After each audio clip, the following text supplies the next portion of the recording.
जय जिनेन्द्र। जय जिनेन्द्र। जय जिनेन्द्र। हमारा जो कल का जो टॉपिक चल रहा है, स्टोरी बहुत बढ़िया कथा है, ये वार्ता है जो रियल बनी हुई है। भरत क्षेत्र के ही जो चरम भव वाले केवली बने हुए गृहस्थ की बात है। जैसे भरत राजा केवली बने थे, ऐसे ही हमें ज़्यादा नाम नहीं पता कि और भी कोई राजा या महाराजा या कोई पुरुष या स्त्री ऐसे गृहस्थ केवली बने हो, लेकिन बहुत बने हैं। जैसे मरुदय देव माता भी गृहस्थ थे और केवली हो गए, ऐसे ही भरत राजा गृहस्थ केवली हो गए। एक हमने दूसरे राजा का नाम भी सुना था, और ये जय विजय दो राजा है, दोनों राजा है, दोनों भाई है, वो भी गृहस्थ अवस्था में केवली हुए थे, सम्यक दृष्टि थे। उनके सम्यक दर्शन को कैसे कैसे कसौटी से सामना करना पड़ा, हम ये बात को इनकी स्टोरी से बहुत अच्छे से जानेंगे। सम्यकदर्शी जीव का यह अंतिम भव होता है। सबसे पहली बात यह है कि उनको ही कसौटी क्यों आती है, ये प्रश्न होता है ना, कि सबसे ज़्यादा कसौटी सम्यक दर्शन धर्मी को होती है। ये पता है, धर्मी के घर ही धाड़ पड़ती है, ऐसा हम बोलते हैं। कौन जानता है ये बात? जो ज़्यादा धर्म जो जो ज़्यादा धर्म करेगा उसको ज़्यादा तकलीफ होगी। ऐसा क्यों? ऐसा क्यों हम लोग ये मान लेते हैं?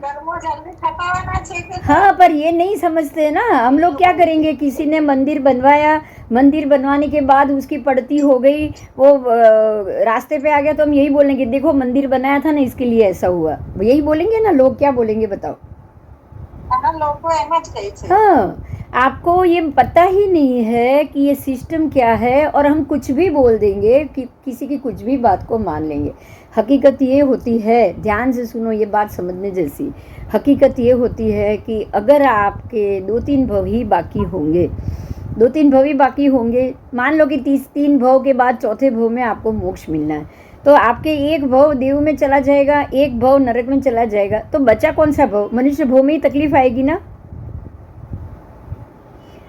तो आपको अपने ढेर सारे कर्मों को खपाना है, तो सारे लोग हिसाब लेने आएंगे कि नहीं बताओ? जब आप ऐसा डिक्लेयर करो कि भाई मैं ये शहर छोड़ के जा रहा हूँ, जिसको जो पैसे बाकी हो वो आके ले जाए, जब आपका तय हो जाए कि आपको ये शहर छोड़ के जाना है, तो सब लोग आना शुरू करेंगे कि नहीं करेंगे? करेंगे ही करेंगे। यही होता है कि जब सम्यक दर्शन हो जाता है, भव गिनती हो जाती है, तो यही उदीर्णा का समय है। आपके कर्म अंदर से फूट के बाहर निकलेंगे, भाई इसको खत्म करो, इसको खत्म करो, कौन सा बाकी है उसको खत्म करो। तो जितने ज़्यादा कर्म खपाने जाओगे तो तकलीफ भी ज़्यादा आएगी ना। कि कर्म खपाना इजी है क्या? इजी है? नहीं है, नहीं है।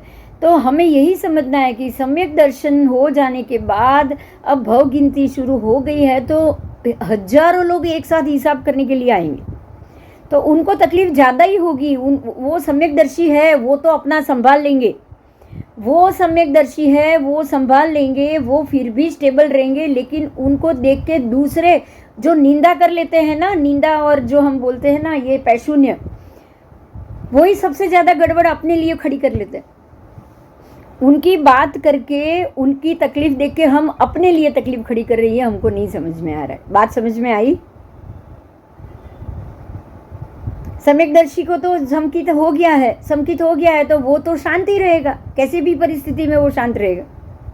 मगर उनकी तकलीफ देखेंगे, देखो देखो देखो ये इसकी क्या हालत हो गई, अब ये उद्योग चला रहा है, अब ये नाश्ता चला रहा है, अब ये कर रहा है, कितना पैसा था, घर के 4 लोग दीक्षा में चले गए। ऐसे भी हुए थे, पता है? शैलेश उमरी करके एक भैया थे, उनकी पूरी फैमिली ने दीक्षा ली थी, मालूम है? बहुत साल पहले की बात। उसके बाद उन्होंने फिर ये उद्योग गृह उसका काम शुरू किया, तो लोग पता नहीं क्या से क्या बोलना शुरू कर लेते। हमको इतनी ही बात समझनी है कि जिनके ऊपर कर्म का संजोग बढ़ गया, समझ लो अब उसकी परीक्षा हो रही है, उसके सम्यक दर्शन की परीक्षा हो रही। अब ये टिकेंगे कि नहीं टिकेंगे, अब ये क्या करेंगे, अपना सम्यक दर्शन वो कैसे संभालेंगे, परीक्षा उसकी ही होती है। और जिनके पास कुछ होता है, अगर जिनके पास कुछ नहीं, उसकी परीक्षा होगी? बताओ। नहीं। जिनके पास नॉलेज नहीं है, जिनके पास संभालने के लिए कुछ नहीं है, जिनके पास अशुभ कर्मों का ढेर सारा ढगला पड़ा हुआ है, उसकी परीक्षा होगी क्या? नहीं होगी। ठीक है, तो ये जो बात चल रही है, दो भाई हैं, माता पिता अपनी साऊ की माता रानी की बात में आ गए और उसने बच्चों से मिलना बंद कर दिया। ये दोनों सम्यकदर्शी थे, तो बचपन में भी उनको लगा कि ये विनय वाली बात नहीं है, ये अच्छी बात नहीं। जब माता पिता ही खुद हमें पीड़ा देना शुरू कर ले या वो हमसे मुंह मोड़ ले, तो फिर वहाँ रहना नहीं चाहिए। एक सज्जन पुरुष ऐसा ही सोचता है। तो जो सम्यकदर्शी वो ऐसा ही सोचेगा कि जहाँ पे मेरे लिए खड़ा रहना कठिन हो जाए, वो जगह मुझे छोड़ देनी चाहिए। जहाँ पे उपद्रव शुरू हो जाए, वो जगह मुझे छोड़ देनी चाहिए। दोनों बच्चे निकल गए, दोनों बच्चे यहाँ से निकल गए। दूसरी बात ये भी थी कि बहुत सारे कर्म खपाने थे, वहाँ कैसे रह सकते थे? हकीकत ये भी तो हो सकती है ना कि माता और पिता को उल्टा दिमाग चला। क्यों? क्योंकि इन लोगों को बाहर निकलने के लिए भी तो निमित्त चाहिए था। बिना निमित्त कोई बच्चे घर छोड़ते हैं क्या? हाँ, नहीं। तो ये दोनों निकल गए हैं। निकलने के बाद एक पेड़ के नीचे बाहर, नगर के बाहर जाके सोए हैं। वो बच्चे ये दोनों खाली सोए हुए, और यक्ष यक्षिणी है वो पेड़ के ऊपर। यक्षिणी ने कहा, देखो कितने सुंदर बच्चे, आप उनको कुछ दो, आप उनका कुछ भला सोचो, भला करो। तब यक्ष ने कहा कि चलो ठीक है, मैं इनको 3 मंत्र देता हूँ। उन्होंने, यक्ष ने 3 मंत्र दिया, क्योंकि एक बच्चा जाग रहा था, एक बच्चा सो रहा था। बच्चों ने भी ये तय किया था, बड़े भैया ने, कि छोटा तू सो जा, मैं जाग रहा हूँ, मैं चौकी कर रहा हूँ। तब यक्ष आए, या बड़े भाई से बात की और उसने कहा कि मैं तुझे 3 वरदान देना चाहता हूँ। तो 3 वरदान दिए। एक मंत्र ऐसा था जिससे वो अदृश्य हो जाए, कोई भी रूप ले सकता है। एक मंत्र ऐसा था कि वो कहीं भी उड़ के जा भी सकता है, आ जा भी सकता है, अदृश्य भी हो सकता है। एक मंत्र ऐसा था जो कि कैसा भी दर्द हो, औषधि के रूप में वो काम करता है। तो इस प्रकार से 3 मंत्र उसको मिल। एक मंत्र ऐसा था कि जिसको जपने से 1 हफ्ते के अंदर अंदर राज्य का वो राजा बन जाए। ऐसे 3 मंत्र दिए। ये मंत्र लेकर जब भैया, छोटे भैया को जगाया बड़े भैया ने, और उसको बताया ये 3 मंत्र मुझे मिले हैं, इसमें से तू राज्य मंत्र तू जप। तो छोटा भैया बोल रहा है, नहीं आप बड़े हो, आपके होते हुए मैं कैसे राजा बनूँ, आप ही ये राज्य मंत्र जपो। फिर दोनों में ये डिसाइड हुआ, चलो दोनों ही करते हैं। छोटा तैयार नहीं था उसके लिए, तो बोला चल मैं भी करता हूँ, तू भी कर। ऐसा बड़े भैया ने चालाकी ही की। चालाकी की मतलब अच्छे के लिए की, कि भाई उन्होंने खाली ढोंग किया और कि मैं जाप कर रहा हूँ। छोटे को भी बोला तू जाप कर। छोटे को लगा भैया भी जाप कर रहा है, तो छोटे ने भी जाप किया। बड़े ने ऐसे ही बताया कि मैं जाप कर रहा हूँ। ये सब होने के बाद अब दूसरे ही दिन, अब यहाँ से वो दोनों निकले। अब तो उनके पास मंत्र मिल गए थे, तो वो दोनों हवा से ही उड़े और आकाश मार्ग से ही वो निकले मंत्र के सहारे। और अब यहाँ से कहाँ गए, अब ये हम देखेंगे। तो मंत्र जाप से निवृत्त हो गए हैं। यक्ष की पूजा करके वो वहाँ से अदृश्य होके कामपुर नगर का राजा, वो कामपुर में पहुँचे। एक मिनट। तो वो कामपुर नगर में पहुँचे हैं। जैसे ही वहाँ पहुँचे, तब ये पता चला कि वहाँ का जो राजा है वो बीना पुत्र के मर गया है। अब बीना पुत्र का राज्य था, राजा मर चुका है। अब बड़े भाई को पता चल गया कि अब यहाँ का राजा ये जरूर बनेगा, क्योंकि ये मंत्र का ही फल है। समझ में आ गया? मंत्र किया था, मंत्र का फल था कि हफ्ते के अंदर अंदर ही आपको राज्य मिल जाए। छोटे भाई ने मंत्र किया हुआ है, और जहाँ पहुँचे वहाँ का राजा मर गया है। तो बड़ा भाई समझ गया कि अब ये फल मिलने वाला है, तो अब मैं यहाँ खड़ा रहूँगा तो छोटा भैया राज्य लेगा नहीं। इसलिए बड़ा भाई ने क्या किया, वो मंत्र, अपना जो दूसरा मंत्र था उसके पास, वो पढ़ के वो अदृश्य हो गए और कहीं चले गए। बात समझ में आई? हाँ, उनको लगा कि मैं रहूँगा तो छोटा राज्य स्वीकार नहीं करेगा, अब छोटे को सेट हो जाने दो, उसको राजा बन जाने दो, ऐसा बोल के वो चले गए। अब जो यहाँ राज्य मंत्री सब निकले हैं, हाथी लेकर निकले हैं, कलश छत्र सब है, और हाथी कलश लेकर निकला हुआ है। हाथी घूमता घूमता कोई राज्य में से सारे नगर में घुमा है, लेकिन कोई पुरुष नहीं मिला। और जहाँ ये जो छोटा भाई विजय कुमार बैठा था, वहाँ पे हाथी आया और उसको देखते ही वो जो पुण्य था ना, जो देव ने मंत्र दिया था ना, उसके कारण उसने वो विजय कुमार के ऊपर कलश डाल दिया और विजय कुमार को राजा घोषित कर दिया गया। अब विजय कुमार वहाँ के राजा बन गए। राजा बनने के बाद उन्होंने अपने भाई की शोध कराई, क्योंकि तब मालूम पड़ा कि अरे भैया तो दिख नहीं रहे। अब दिख नहीं रहे तो कहाँ चले गए, ये क्वेश्चन होगा ना कि भैया तो दिखाई नहीं दे रहे हैं, तो अब सारे कहाँ चले गए होंगे। तो ये सोच के अब उन्होंने क्या किया, राजा ने क्या किया कि भैया की शोध कराई, लोगों को भेजा, जाओ आप आसपास में जाओ और मेरे भाई को ढूंढो। अब भैया आजू बाजू होते तो कहीं जाते नहीं, भैया तो जानबूझ के चले गए थे, वो तो बहुत दूर निकल गए।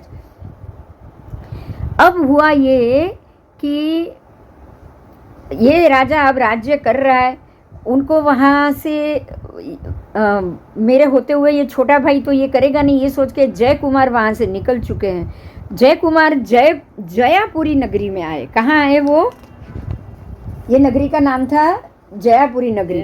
अब जय कुमार ने तो वो कोई राजा के बनने का मंत्र तो किया नहीं था, मंत्र तो किया था विजय ने, तो विजय राजा बन गया, लेकिन जय कुमार ने ये मंत्र जाप नहीं किया, इसलिए जय कुमार भटक गया मतलब अब अपनी जो पूर्व की लेन देन निकलती है ना, अब यहाँ ये नगर में आया है। वो नगर में कामलता नाम की वेश्या थी, और वो जय कुमार इस नगरी में आने के बाद कामलता गणिका में आसक्त हो गया। अब समझ में आ रहा है कि कर्म क्या क्या करवाता है, समझ में आ रहा है। सम्यकदर्शी है, चरम भवी है, इसी भव में केवली बनने वाला जीव। अब इसी भव में केवली बनने वाला जीव क्या किसी भी गणिका की चंगुल में आएगा? नहीं, आना चाहिए? आना भी नहीं चाहिए। यही बात हम रावण के लिए सोचेंगे। तीर्थंकर नाम कर्म उपार्जन करने के बाद कोई किसी दूसरे की पत्नी को उठा के जाता है? नहीं। तीर्थंकर नाम कर्म उपार्जन कर लिया था रावण ने। उसके बाद सीता का हरण हुआ है। सीता के हरण के बाद तो 6 महीने में तो रावण मर गया, लंका छोड़ के बाहर गया ही नहीं है, बराबर। तो कर्म कराता है, सम्यक दृष्टि भी उसमें आ जाता है। तीर्थंकर नाम कर्म उपार्जन करने वाला जीव नाम कर्म उपार्जन किया है, अभी वो सत्ता में पड़ गया ना, वो अभी वो उदय में तो नहीं है ना। तो कर्म कहीं से भी आ सकता है, किसी के ऊपर भी आ सकता है। जय कुमार वो नगरी में आया है, कामलता गणिका में आसक्त हो गया है, उसके महल में ही रह रहा है। अब वो उसकी महल में रह रहा है, उसके पास तो 2 मंत्र है। ये 2 मंत्र उसने किसी को नहीं बताया। नहीं क्यों बताया? क्योंकि ऐसा कहा जाता है कि भाई पूछने पर ही ये इसका कारण आप बनाओ, लेकिन पूछने पर भी आप मत, किसी स्त्री और उसको तो मत ही बताओ, ऐसा कहा जाता है। क्योंकि वो अपने मन में ये बात ज़्यादा दिन तक छुपा के नहीं रख सकती है। जय कुमार ने किसी को नहीं बताया। गणिका के यहाँ रह रहा है, तो गणिका के यहाँ बिना पैसे तो रह नहीं सकता, पैसा तो चाहिए ना, नहीं तो गणिका थोड़ी रखेगी, किसी को घर पे रखेगी? नहीं रखेगी। तो अब ये रोज कुछ ना कुछ धन दौलत मंत्र से लाता है, उसके सामने आ ही जाता है और वो गणिका को देता रहता है। अब यहाँ पे ये बात हुई कि वो जो गणिका कामलता है, उसकी माँ वहाँ पे उसके साथ में थी। अक्का बोले, यहाँ लिखा हुआ है, उसमें अक्का लिखा हुआ है। तो अक्का ने वो अपनी बेटी को बोला कि अरे ये आदमी यहाँ पे ही बैठा है और इतना धन उसके पास कहाँ से आता है? किसी को भी क्वेश्चन होगा ना, काम धंधा तो ये करता नहीं, वो यहाँ से बाहर कहीं जाता नहीं है, तो पैसा कहाँ से आता है उसके पास? ये सवाल हम करेंगे कि नहीं करेंगे? किसी से भी करेंगे। तो उसने अपनी बेटी से कहा कि तू जय कुमार से किसी भी प्रकार से उसके पास उतनी इच्छा के अनुसार इतना धन दौलत वो कहाँ से प्राप्त करता है, ये तू उसको पूछ, किसी भी तरह तो उससे ये उपाय पूछ। अब वो बेटी ने बोला, माँ तू जाने दे बात, क्यों ये मगजमारी करनी है, ये ऐसी बातें करके ये कुमार को मैं पूछने जाऊंगी, वो कहीं बिगड़ गया या गुस्से हो गया तो बेकार में हमारा काम बिगड़ जाएगा। फिर भी कुछ दिन के बाद वापस वो उसकी कामलता को लगा कि अरे ये तो राज की बात भी तो किसी का दिमाग चलता नहीं है ना, अगर नहीं पता चले तो चलता है क्या, आदमी का दिमाग उसी के अंदर ही रहता है। तो उसने वापस बोला कामलता को, तू पहले पूछ भाई कि पैसा कहाँ से ला रहा है, ये पैसा कहाँ से ला रहा है। तो एक बार बातों बातों में उसने पूछ लिया, और बातों बातों में, ऐसे नीति शास्त्र में क्या है ये समझना है। जय कुमार समझ गया कि गुप्त बात किसी को कहने योग्य नहीं है, उसमें भी स्त्रियों से विशेष गुप्त रखने जैसी होती है। ये नीति शास्त्र कहता है। ये कौन कहता है? नीति शास्त्र कहता है, क्योंकि स्त्रियों में ये गुण ज़्यादा है, माया का प्रभाव ज़्यादा होता है। वो हर दूसरे तीसरी व्यक्ति से वो बात करते वक्त ये बात बता देती है। लेकिन फिर भी जय कुमार आसक्त होने के कारण, वो आसक्त हो चुका था। श्रेष्ठ मनुष्य भी जब स्त्री के अधीन हो जाए तो कोई ना कोई भूल जरूर करते हैं। समझ में आया? अब जय कुमार भी आ गया, बातों में आ गया, और 2 बार 3 बार उसने बात घुमा घुमा के पूछा तो इसने बता दिया कि ये मेरे पास ये जो महामणि है, वो महामणि को मैं हाथ में रख के मैं जो मंत्र बोलता हूँ, जो मांगता हूँ, ये महामणि मुझे दे देता है। मैं जो मांगूँ ये महामणि से मुझे मिल जाता है, ऐसा उसने कह दिया। और इसलिए मैं यहाँ पे ही हूँ और यहीं पे ही रह रहा हूँ। अब ये सारी बात वो उसने अपनी माँ को बता दी, अक्का को बता दी। अब अक्का के दिमाग में दूसरा प्लान आ गया। अक्का सोचने लगी, ये तो आदमी है, कभी भी कहीं और चला गया तो सारा धन का जो काम है वो भी मणि वणि सब लेके चला जाएगा। तो अब अक्का को लगा कि अभी हमको मणि को झपट लेना चाहिए और इसको यहाँ से भगा देना चाहिए। अक्का ने क्या किया, वो चंद्रहास नाम की मदिरा ये जय कुमार को पिलाने के लिए अपनी बेटी को दे दी कि तू इसको ये मदिरा पिला, तू इसको ये मदिरा पिला। और जैसे ही मदिरा पीकर वो जय कुमार मूर्छित हो गया, इन लोगों ने जो उसका जो मणि और जो था ना, जो वस्त्र के अंदर गांठ में वो बांध के रखता था, उसके कमर पे ही लगा के रखता था, वो गांठ खोल दी और उसमें से मणि निकाल दिया और उसकी जगह एक बड़ा पत्थर रख दिया। क्या रख दिया? बड़ा पत्थर रख दिया। और बड़ा पत्थर रख दिया और वो मणि ले लिया। अब मणि तो ले लिया, दूसरे दिन वो उठा और उसने जय कुमार, जब उसको लगा कि नहीं मणि तो मेरे पास ही है, उसने कोई कपड़ा खोल के देखा नहीं, तो मणि तो जैसा था वैसा ही था। लेकिन जब उसने दूसरे दिन महामणि को पूजा करने के लिए खोला, तब वो अंदर पत्थर देखकर समझ गया कि ये मैंने इसको बताया था, ये ज़रूर इसी का काम है। समझ में तो आ जाएगा ना, उसको पता है ये मैंने किसी और को बताया ही नहीं, और बताया और दूसरे दिन ये चीज़ होगी तो उसको तुरंत समझ में आ गया कि ये मेरी मणि चली गई है। अब ये दूसरी बार मैं अगर कुछ भी उसको बोलने जा, उनके पास दूसरे 2 मंत्र तो थे कि नहीं? जय कुमार के पास दूसरे 2 मंत्र थे। तो उसने सोचा अब जाने दे, मणि चला गया, वैसे भी कौन सा मेरे को मिला था, गिफ्ट में ही मिला था ना, आशीर्वाद में ही मिला था। तो उसने सोचा कि अब मैं यहाँ से चला जाऊँ, नहीं तो दूसरी बार ये क्योंकि अब तो मेरे पास मणि भी नहीं, अब उसके पास मणि नहीं था तो सोना तो वो ला नहीं सकता था।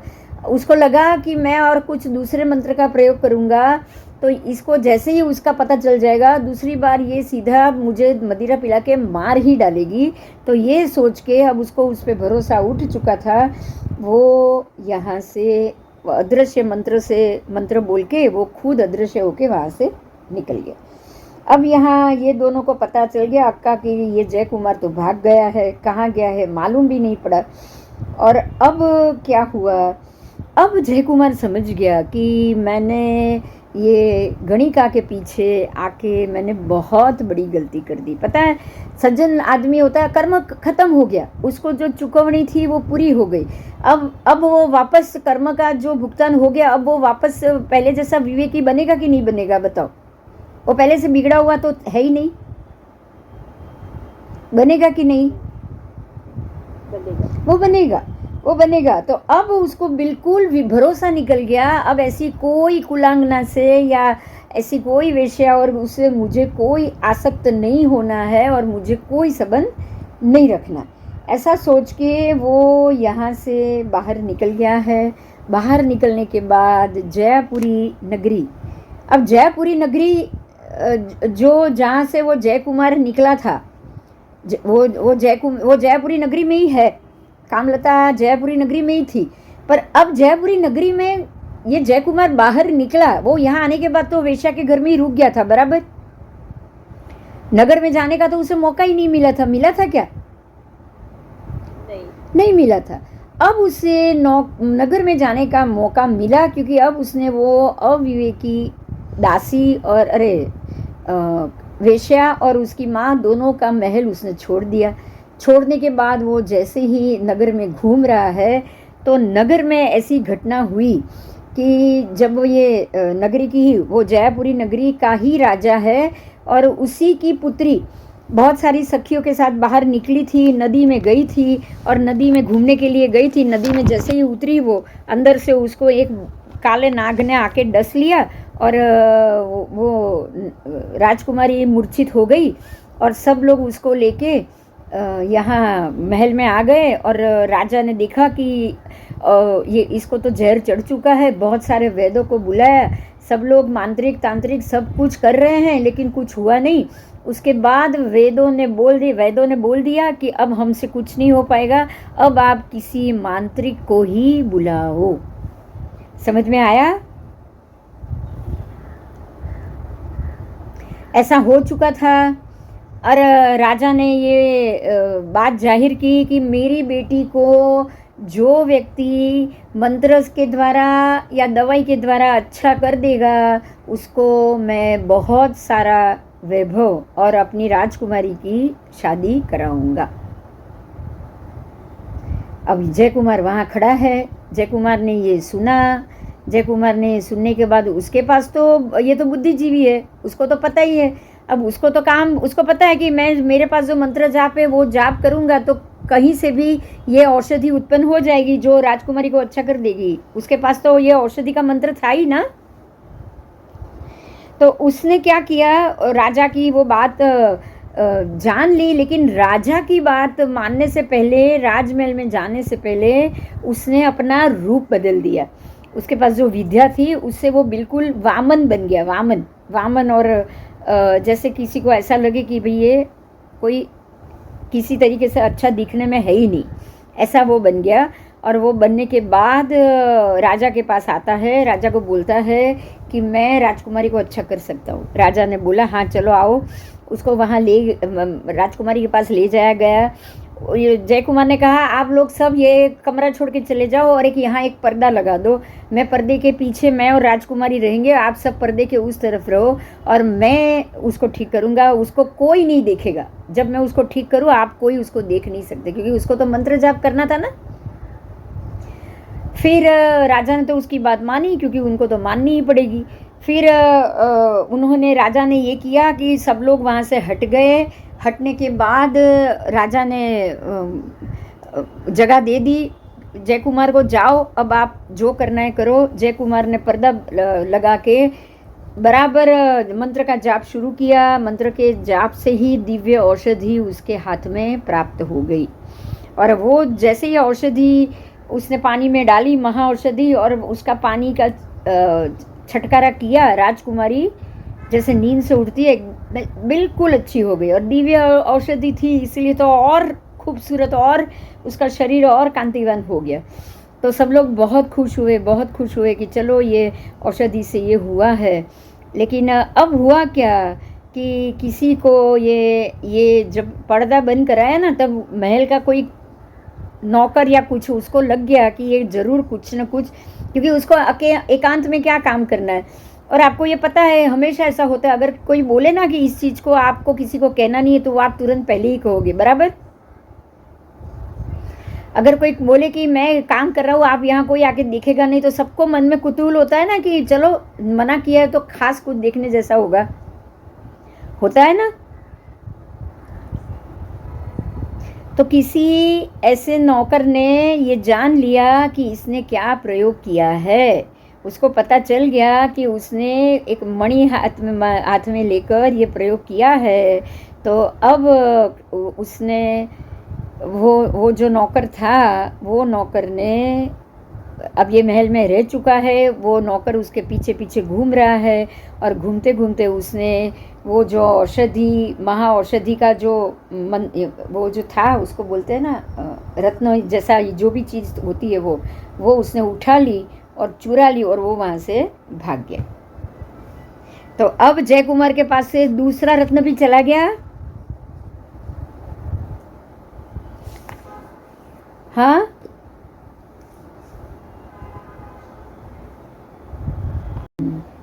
चलो, अब वो ये भाग गया है, दो चीज निकल गई है हाथ में से। तीसरा तो राज्य का मंत्र था, वो तो भाई के पास है, इसलिए अब जय कुमार के पास कुछ नहीं है। समझ में आया? उसके हाथ में कुछ भी नहीं है। अब ये हुआ, पर राजकन्या मिल गई है, राजकन्या से उसकी शादी हो गई है, और औषधि गुम हो गई तो क्या हुआ, राजकुमारी तो मिल गई। जय कुमार ये सोचेगा कि नहीं, राज्य भी मिल गया और ये भी मिल गई। राज्य तो मिल गया, लेकिन सबने बोला कि ये तो घर दामाद है। बोलेगा कि नहीं कोई भी कि ये तो उसके ससुर का दिया हुआ है, उसने खुद का थोड़ा राज्य कमाया हुआ है। बोलेगा कि नहीं? बोलेगा। हाँ, बोलेगा। तो ये उससे सहन नहीं हो रहा है, और वो साथ में दो वस्तु भी खो गई, दो बड़ी बड़ी दिव्य औषधि थी, वो दोनों चली गई। अब इधर जय कुमार को घर से बाहर निकाल दिया था वो अक्का ने, और अक्का ने वो जो मणि थी, मणि को रखी, पूजा की और प्रार्थना की कि चलो तुम मुझे कुछ दो। अब हुआ क्या, देखो, मणि सामने है, मंत्र तो जय कुमार के पास है ना। हाँ, कहाँ से काम करेगी बोलो? नहीं काम करेगी। नहीं काम करेगी। अब मणि कुछ देगी उसको? कुछ नहीं देगी, मणि उसको कुछ नहीं देगी। तो अब ये भी माथा पटक के बैठ गई कि ये तो मैंने काम किया, लेकिन मेरे हाथ से सब कुछ चला गया। ठीक है, तो ये तो हो गया। अब हुआ क्या, अब उसको पता चल गया कि अब वो ही जय कुमार जब राजा का दामाद बन जाएगा तो हर किसी को मालूम पड़ेगा, तो ये अक्का और काम लता को भी मालूम तो पड़ेगा ही ना। हाँ, उनको दोनों को मालूम पड़ गया, तो ये माँ बेटी दोनों उससे मिलने गए। अब तो मिलने गए क्योंकि अब तो राजा है वो, अब तो उनसे तो बहुत बड़ी चापलूसी करनी पड़ेगी ना उसको। तो वो उसको मिलने गई, और मिलने के बाद उसने उससे बहुत बातें की कि तूने तो हमको छोड़ दिया, तू हमको याद नहीं कर रहा है। ऐसे ऐसे होता है ना, मस्काबाजी कैसी होती कि तू तो राजा के समान बड़ा बन गया है, तुझे तो बहुत मान मिल गया, लेकिन तू हमको क्यों भूल गया। और एक बात तो तुझे ये नहीं पता है कि तू एक बहुत तेरी बढ़िया चीज मेरे घर पे छोड़ गया है। देखो होशियारी, देखो क्या बोल रही है वो, कि अब तो मस्का मारना है। देख, तू तेरी बड़ी कीमती वस्तु तू मेरे घर पे छोड़ गया है। अब हमको तो नहीं पता है वो क्या काम की है, इसलिए हम तुमको ये वापस देने आए। ऐसा करके वो जो रत्न था ना, मणि रत्न, वो उनको देने के लिए चले गए वापस, क्योंकि हाँ, क्योंकि मणि रत्न उनके तो हाथ में काम नहीं कर रहा है, और जय कुमार को मस्का मारना जरूरी था। तो वो कहते हैं कि हमारे घर में से हमें कोई अपूर्व वस्तु मिली है, मुझे लग रहा है कि ये तेरी ही होगी। ठीक है, ये किसकी है ये नहीं जानते, पर तू हमको बहुत प्रिय है, इसलिए हम ये चीज तुमको दे रहे। समझ में आया? ये नहीं बोल रहे हमने चोरी की थी।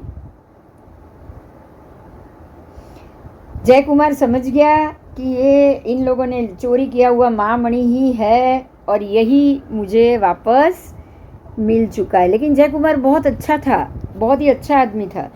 अब उसने क्या किया, अक्का को तो भेज दिया, तुम जाओ अपने घर। लेकिन जो कामलता थी ना, उसके इतने साल तक वो उसके साथ रहा है, बराबर। उसने कामलता को अपनी पत्नी बना दिया, रानी बना दिया। देखा ये अच्छे आदमी की निशानी? देखा, जो राजा बन चुका है और वेश्या के यहाँ कुछ दिन रहा है, अब उसी वेश्या को रानी बनाया है। लोगों को बताया उसने कि ये मेरी रानी है, जो कल वेश्या थी वो आज मेरी रानी है। ये हिम्मत किसी और में होती है क्या? नहीं। नहीं होती है। ऐसा ऐसा विनय, ये विनय ही कहा जाएगा ना एक स्त्री के। वो ऑलरेडी राजा का दामाद बन चुका था ना। दामाद तो बन चुका है, वह राजा तो बहुत शादियां करते हैं कि नहीं? हाँ बराबर है, राइट राइट। राजा तो बहुत शादियां करते हैं, पहले के भी करते थे। हाँ। हाँ। पर यहाँ ये समझना, नहीं तो दूसरा तो भूल जाता, जा तू अभी, अभी तू इधर आएगी तो मेरी इज्जत कम होगी, क्या बोलेंगे वो? दूसरा तो ऐसा बोलेगा। चलो बाकी હશે। હા એ તો એવું જો નહીં, એના કરતાં બી સ્વભાવ જ જુદો હોય એટલું સમજી લેજો. સમ્યકદર્શી જીવ અને ચરમ ભવી જે આ ભવે મોક્ષ જવાનો છે એનો સ્વભાવ જ જુદો હોય. સમજ્યા? વિનય, વિવેક, આ બધા ગુણ તો એની અંદર ભરપૂર હોય ત્યારે જે સમ્યકદર્શી છે ને. નિષ્કપટ, નિર્માયી, માયા ન કરે, ખોટું ના બોલે, જૂઠું ના બોલે, નવું તો કર્મ એને બાંધવાનું નથી. સમ્યકદર્શીને નવું તો કર્મ બાંધવાનું નથી, તો આ બધું બોલશે ખરા? હવે તો જે પણ રાગ હતો આ કામલતા પ્રત્યેનો રાગ બી પ્રશસ્ત રાગ હતો, કર્મ ભોગવવાનો રાગ હતો કે નહીં? એટલે તો છોડી દીધી. જેવી ખબર પડી કે આ મારું મણી એને આ કંઈક બદલાયું છે, એને મેં કીધું પછી જ આ બન્યું છે, એને તરત છોડી દીધી. આમાં પેલો રાગ હોત તો એ છોડી શક્યા હોત ના. એ લોકોને બધું રાગ દ્વેષ પણ હોય તો એ પ્રશસ્ત હોય. કોઈ દિવસ ના ગુસ્સો વધારે વધે, ના પ્રેમ વધારે વધે, ના રાગ વધે, એ લોકોને આ બધું કશું વધે જ નહીં. એટલે सम्यक दर्शनનું આ મહત્વ છે. सम्यक दर्शी बनी गया, बन जाने के बाद आपके कर्मों की गिनती शुरू हो जाती है. अब नए कर्म नहीं बांधने हैं, जितने हैं उतना खत्म करना है. तो नया कर्म नहीं बांधना तो नई चीटिंग तो आप सोचोगे ही नहीं. सोचोगे क्या बताओ? किसी से गलत व्यवहार या किसी से चीटिंग करना तो आपके हाथ में आना ही नहीं है. गलती हो सकती है लेकिन गलत व्यवहार हो सकता है? बोलो. गलती हो सकती है क्योंकि गलती ही तो कर्म का निमित्त है ना. गलती करोगे तो ही कर्म का भुगतान होगा ना. अब वेश्या के साथ जाके रहना है, सम्यकदर्शी है, इसी भव में उसको मोक्ष मिलने वाला है. वेश्या के पास जाके उसको रहना कर्म बाकी है तो जाके तो रहना ही पड़ेगा. उसको जाके तो रहना ही पड़ेगा. चलो अब ये यहाँ से राजपुत्री, अब जमाई, अब सब बोल रही है राजा का जमाई, राजा का जमाई. तो इसको आया थोड़ा मन में नाराजगी आ गई कि अरे मैं आज घर जमाई बन के बैठा हूँ, अब मैं घर जमाई बनने के बाद यहाँ रहकर क्या करूँ, ऐसा उसने सोचा है. अब हुआ ये कि वेश्या के महल के पास जाकर उसने क्या किया, राजा ने जमाई को बुलाने के लिए प्रधान को वेश्या के घर भेजा. अब ये वेश्या के घर चला गया तो राजा ने जमाई को वहाँ बुलाने के लिए भेजा और वेश्या के महल के दरवाजे के पास आके दूर से प्रधान ने उसको आवाज़ दिया. अब आवाज़ दिया तो ये भी कुमार ने भी उसकी आवाज़ को पहचान लिया और आवाज़ पहचान लिया तो अब तो प्रधान को पता चल गया कि ये वेश्या के घर में बैठा है. तो उसको भी शर्म तो आएगी ना कि राजा का जमाई वेश्या के घर में जाके बैठा है. शर्म आएगी कि नहीं? तो उसने क्या किया कि मैं मेरा चेहरा बताऊं नहीं प्रधान को. उसने क्या किया, अपना जो मणि था ना उससे पूरा अपना शरीर रंग रूप बदल दिया. जय कुमार, समझ में आया? और वो यहाँ से ही सीधा नगर छोड़कर चला गया जय कुमार, क्योंकि उसको तो राजा का जमाई है, यहाँ रह रहा है, वो उसको बताना नहीं था. अब ये आगे आगे आगे आगे मणि प्रभाव से आकाश मार्ग से विद्याधर गति से तेज गति से वो जा रहा है और ऐसे अरण्य में, मतलब जंगल में वो जाके उतरा वहाँ से. और अब वो यहाँ आके सोच रहा है कि मैं अपनी जो मूल औषधि जो एक गुम हो गई, अब उसको मैं कैसे ढूंढूं. एक चीज़ मिल गई तो मन करता है ना अब मैं दूसरी भी ढूंढूं. अब वो वहाँ पे एक योगी, उसके जैसे ही एक योगी बैठे थे.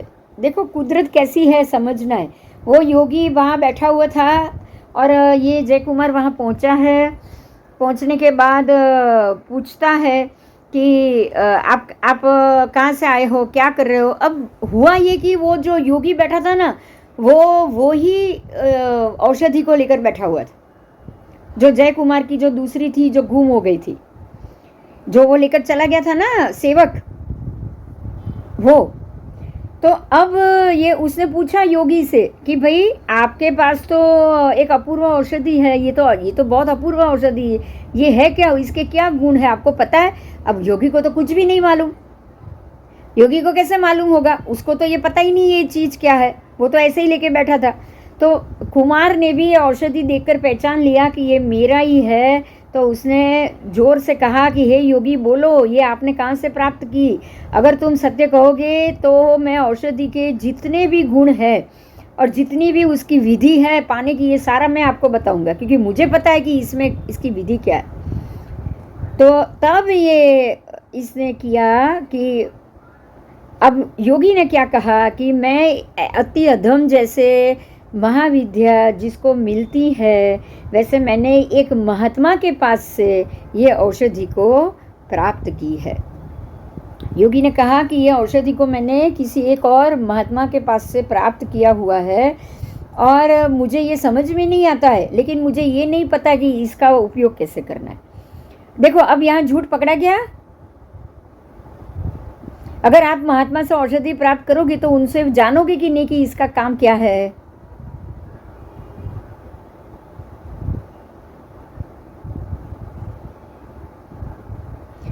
ये जय कुमार समझ गए। हाँ, जय कुमार समझ गए कि ये झूठ बोल रहे हैं, ये कोई और हेतु से कह रहे हैं, इनको कुछ नहीं। इस बात से ही सिद्ध होता है कि ये औषधि का चोर ये खुद ही है। समझ में आया। अब जय कुमार समझ गए कि मेरी जो औषधि चुराई है इसी ने चुराई है, और वो औषधि चुरा के ही बाहर निकला होगा और भटक रहा है, उसको उसका कुछ मालूम नहीं है, क्योंकि इसको पता ही नहीं। अगर आपको कोई और औषधि देगा तो उसका रास्ता तो आपको बताएगा ही बताएगा, आपको पता होना ही चाहिए। इसको कुछ नहीं पता है, इसलिए वो समझ गया कि यही चोर है। और अब उसने अवधूत से कहा कि अनार्य, अरे तू झूठा। अनार्य का मतलब, आर्य मतलब आर्य पुरुष, संस्कारी पुरुष। अनार्य का मतलब चोर लुटेरा। हे अनार्य, वो उसको भी हे अनार्य ऐसे शब्द से बुलाते थे। आप सोचो तब, किसी की चोरी हुई दिव्य वस्तु का फल कैसे प्राप्त हो सकता है। अगर आप किसी की वस्तु, उठाई हुई वस्तु, दिव्य वस्तु से काम, इच्छित काम कराने की कोशिश करोगे ना, तो आपको वो प्राप्त नहीं होगा, क्योंकि आपको उसकी विधि ही नहीं पता है। आपको कोई विधि, चोरी ही ऐसी होती है जिससे आपको ये विधि मालूम ही ना पड़े। तो यदि अगर विश्वासघात पूर्वक की गई हो तब आपको पता भी चले, लेकिन आपको तो इसकी रीत ही नहीं मालूम है, तो आपने ही ये किया है। ऐसा करके उसने सीधा वो जो अवधूत था ना, जो उसको उसने मार के पटक दिया। अब पटक दिया तो हुआ ये कि ये अवधूत भी भाग गया वहाँ से जीव बचाने के लिए, कि उसको लगा कि नहीं तो ये मुझे मार ही डालेगा। ये सोच के वो यहाँ से भाग गया है। अब ये जय कुमार ने अपना रूप बदल दिया हुआ है, वामन बन चुका है, अत्यंत श्याम बन चुका है, क्योंकि अब तो वो अपने महल में भी नहीं रहे, महल छोड़ दिया है, नगर छोड़ दिया है, पत्नी, दोनों पत्नियों को उसने छोड़ दिया है, और अभी वो यहाँ वामन रूप धारण करके भोगवती नाम की पाताल नगरी के जैसी ही समृद्ध ऐसी भोगपुरी नगरी में आया। कहाँ आया ये अभी? भोगपुरी। सोचो कितनी कितनी जगह उसको कर्म चुकाने बाकी है, सोचो आप।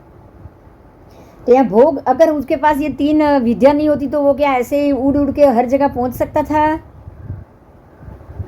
नहीं। नहीं।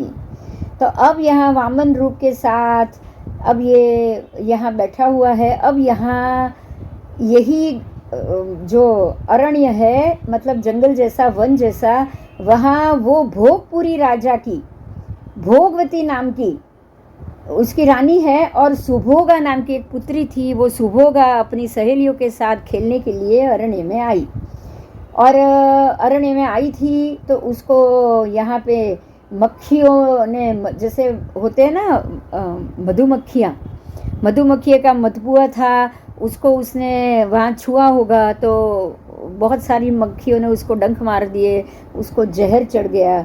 और वहाँ ऐसी हालत में सारी उसकी सहेलियाँ भाग गई और जंगल वन में से एक सर्प ने भी उसको डस लिया। और ये सारा होने के बाद राजा ने यहाँ भी यही घोषणा कराई कि जो मेरी पुत्री को ये सर्प दंश के दंड से बाहर निकाल देगा उसको मैं 1000 घोड़े और 100 हाथी और मेरी कन्या तीनों को दूंगा। समझ में आया? राजा को तो पता ही था कि अब इसको जहर चढ़ चुका है, ये ज़्यादा नहीं जी पाएगी, जो बचाएगा उसको मैं ये मेरी पुत्री का ही कन्यादान कर दूंगा। और साथ में 1000 हाथी, 1000 घोड़े, 100 हाथी और 1000 घोड़े। मतलब यही हुआ ना, राजा ही बना ना वो एक तरीके से। 100 हाथी और 1000 घोड़े को रखने के लिए महल भी तो मिलेगा, तबेला भी तो मिलेगा।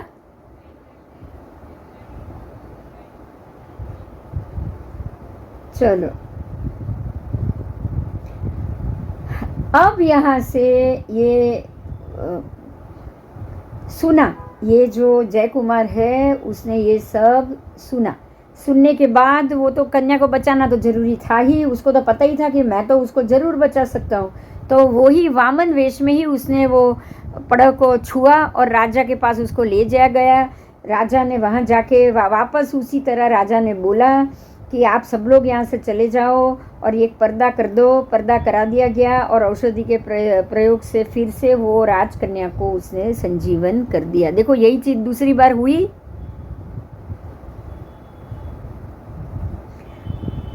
अब राजा ने ये सोचा कि अरे ये तो कैसा कुबड़ा जैसा है, वामन है, काला है, नाटा है, मैं मेरी कन्या को शादी कैसे कराऊं, इसकी शादी मैं उससे कैसे कराऊं।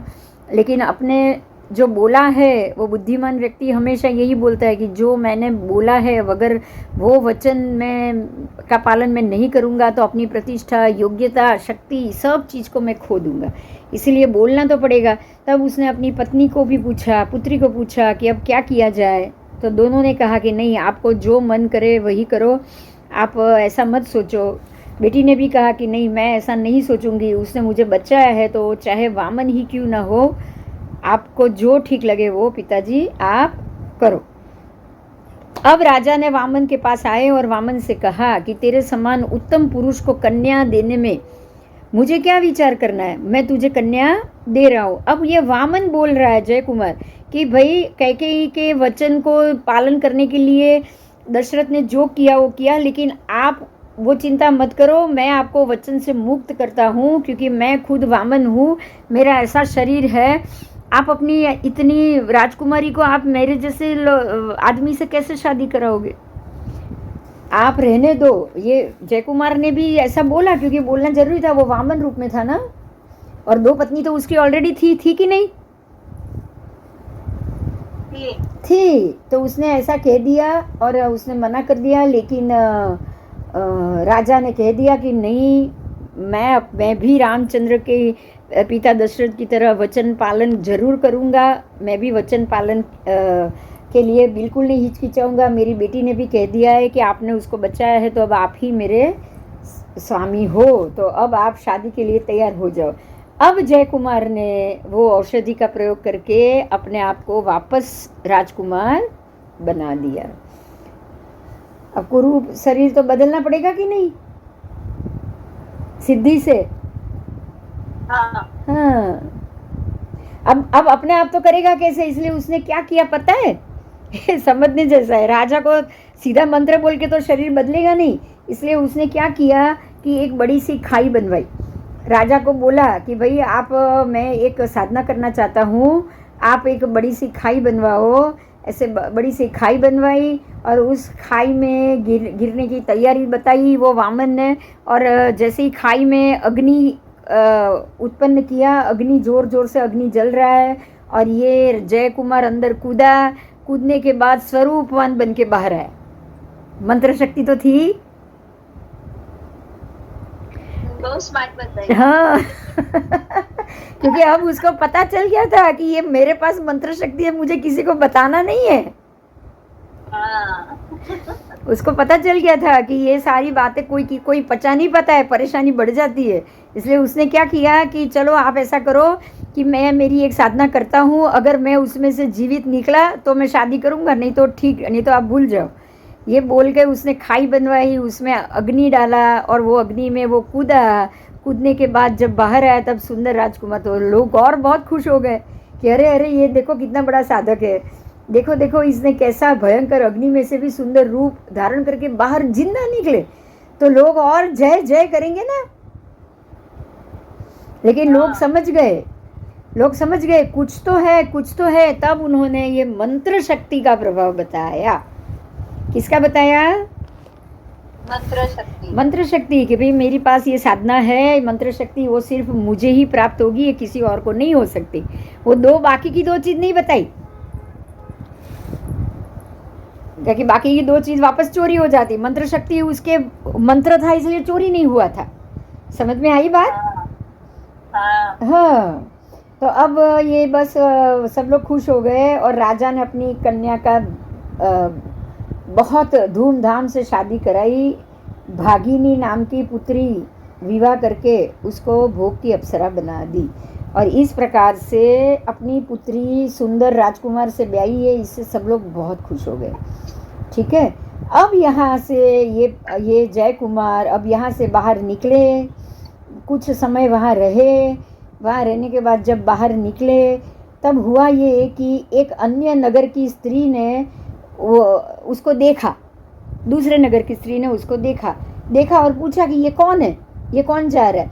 तब किसी ने बोला कि अरे ये तो राजा को अनेक आश्चर्य, अनेक जादू बोलो या आश्चर्य बोलो, बहुत ज़्यादा, बहुत ही वो सरप्राइज बताने वाला राजा का जमाई है। अब वापस उसको यहाँ पे ठोकर लगी जय कुमार को, वापस जमाई के नाम से पहचान रहा है, राजा का जमाई, राजा का जमाई। इसलिए वापस उसको मन में बहुत लज्जा हुई, बहुत दुख हुआ कि अरे अभी भी मैं जमाई तेरे के नाम से ही पहचाना जा रहा हूँ, किसी राजा के नाम से नहीं। अब ये महल में वापस आया है और सोचता है कि अब मुझे किसी भी कारण से ससुराल में नहीं रहना है। मेरे पूर्व ससुराल जयपुरी नगरी में जाना भी मेरे लिए योग्य नहीं है। तो अब मेरी ऐसी, मैं क्या करूँ? तो मैं अभी मेरे भाई को ढूंढने जाऊँ। अब उसको भाई याद आया, उसको पता है भाई राजा है, तो वो तो मुझे तो रखेगा ही ना। अब राजा का जमाई बनने से तो अच्छा है राजा का भाई बन के रहे ना। हाँ, तो उसका छोटा भाई है, वो तो बड़ा भाई है। इसीलिए उसने भाई के पास जाना सोचा है और विशाल राज्य उपार्जन, पर उससे पहले एक राजा से मैं मिलने जा रहा हूँ, तो एक बड़ा राज्य तो पहले पहले मैं राजा बनूँ और फिर जाऊँ। अब ये सोचने के बाद वो जो राज्य मंत्र था ना, उसका स्मरण करने लगा। लेकिन बहुत समय हो गया, वो मंत्र तो याद रहना चाहिए था, वो मंत्र भूल गया। क्या हुआ? मंत्र वो भूल गया। अब मंत्र वो ठीक से याद नहीं आ रहा है। अब याद करे तो उसको, जैसे भाई राजा बन चुका था वैसे ये भी राजा बन जाए, लेकिन इसको बिल्कुल याद नहीं आ रहा है। अब क्या किया जाए? तो अब तो भाई के पास जाके मंत्र लेना पड़ेगा। अब पहले तो सोचा कि मैं राजा बन के ही जाऊं सीधा, अब राजा बन के तो जा नहीं सकता। अब भाई के पास पहले जाना पड़ेगा, फिर मंत्र मांगना पड़ेगा, फिर मंत्र वो जपेगा तब राजा बनेगा। इसलिए अब वो भाई से मिलने के लिए जा रहा है। अब भाई से मिलने जा रहा है, भाई की स्नेह की परीक्षा करनी पड़ेगी इसके लिए कि भाई मेरा पहले जैसा है कि नहीं, भाई मुझे ये देगा कि नहीं। एक भाई जब दूसरे भाई से मिलने जाता है तो यही सोचता है ना कि भाई पहले देखूँ उसको अभी भी मेरे पे वो प्रेम है कि नहीं। सोचेगा कि नहीं? सोचेगा। तो भाई की स्नेह की परीक्षा करने की इच्छा हुई और वो अष्टांग निमित्त का वेश पहन के उधर गया। जैसे निमित्त होता है ना, ज्योतिष होता है ना, ज्योतिष बन के गया।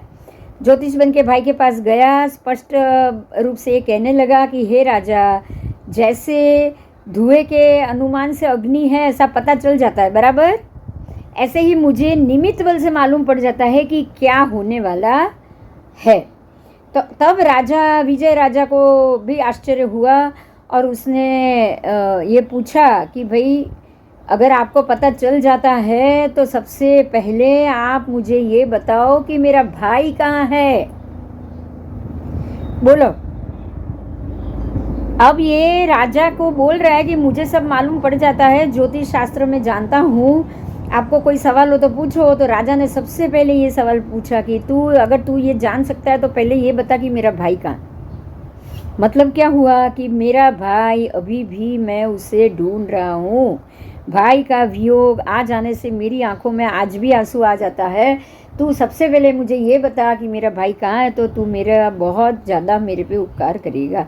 अब जय कुमार को लगा सच में कि मेरा ये छोटा भाई मुझे रोज़ याद करता होगा, तभी इतनी बेचैनी से वो मुझे पूछ रहा है।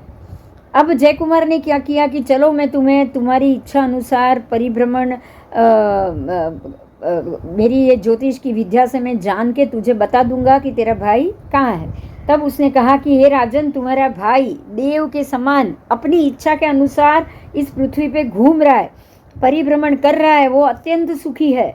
और वो तुम्हारा उसका और तुम्हारा बड़ा भाई तुम्हारा मिलन होना संभवित नहीं है, क्योंकि वो भी विद्या के बल से, लेकिन ऐसे तो मिलना संभवित नहीं है, लेकिन मैं ऐसी विद्या जानता हूँ जो अभी मैं तुम्हारे सामने तुम्हारे भाई को ला सकता हूँ। देखा इसने क्या किया, इसने ये कह दिया कि तेरा भाई अच्छा है, घूम रहा है, बहुत मजा कर रहा है, वो अपने आप तो तू उस तक नहीं पहुंच पाएगा, लेकिन अगर तू बोले तो मैं विद्या के बल से तेरे भाई को यहाँ तेरे सामने लाके खड़ा करूँ। और राजा तो खुश हो गया, बहुत अच्छी बात है, तुम लाओ, तुम उसको लेकर आओ। तब इसने क्या किया, वही वापस एक पर्दे के पीछे चला गया। पर्दे के पीछे जाने के बाद उसने वो मंत्र जाप किया। मंत्र जाप करने के बाद सीधा वो पर्दा खोला तो सीधा वो जो निमित्तक था उसकी जगह सीधा उसका भाई। समझ में आया? तो इस प्रकार से उसने अदृश्य होके भाई को ऐसा प्रकट किया और निमित्तक अदृश्य हो गया। अब राजा समझ गया कि ये मेरा ही भाई था जो यहाँ आया था। इतना खुश हो गया, इतना खुश हो गया, और भाई की आत्मसक्ता की। भाई से पूछा, भाई आप कहाँ थे? बड़े भाई है इसलिए बहुत अच्छे से उसका ध्यान रखा। अब जय कुमार ने बताया कि भाई मैं ऐसे ऐसे दो जगह पे मैंने मेरी 2 राजकुमारियों से शादी हो गई, पर मैं राजा का दामाद बन के नहीं रहना चाहता, और अब मेरे पास एक ही रास्ता था कि वो मंत्र में पढ़ूँ जो मंत्र तूने जाप किए। वो मंत्र अगर मैं जाप करूँगा तो मैं भी राजा बन जाऊँगा, लेकिन मुझे मंत्र याद नहीं आ रहा है, इसलिए मैं तेरे पास आया हूँ। अब विजय कुमार कह रहा है कि चलो चलो, आपको इसकी ज़रूरत नहीं है, ये राज्य ही आप ले लो, ये आपका ही राज्य है, आपका ही दिया हुआ है, आपने ही मंत्र से दिया हुआ है। तो वो कह रहे नहीं, मैं राज्य तो नहीं लूँगा, यहाँ का तू राजा रहेगा, तू मुझे मंत्र दे दे, मैं उससे सिद्ध करूँगा। ऐसे ही उनसे मंत्र अब ले लिया, और मंत्र जाप करके जय कुमार ने मंत्र जाप पूरा करने के बाद फिर से वो राजा बन गया। वो कहाँ का राजा बना, सुनो, मैं अभी बोल रही हूँ, सुनो।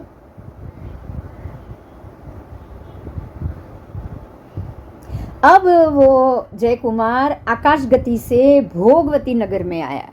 ध्यान दो, भोगवती नगर में आया। यहाँ आके उसने राज्य मंत्र का जाप किया। बराबर 7वें दिन भोगपुरी नगरी के राजा को एक निमित्तक आकर बोला।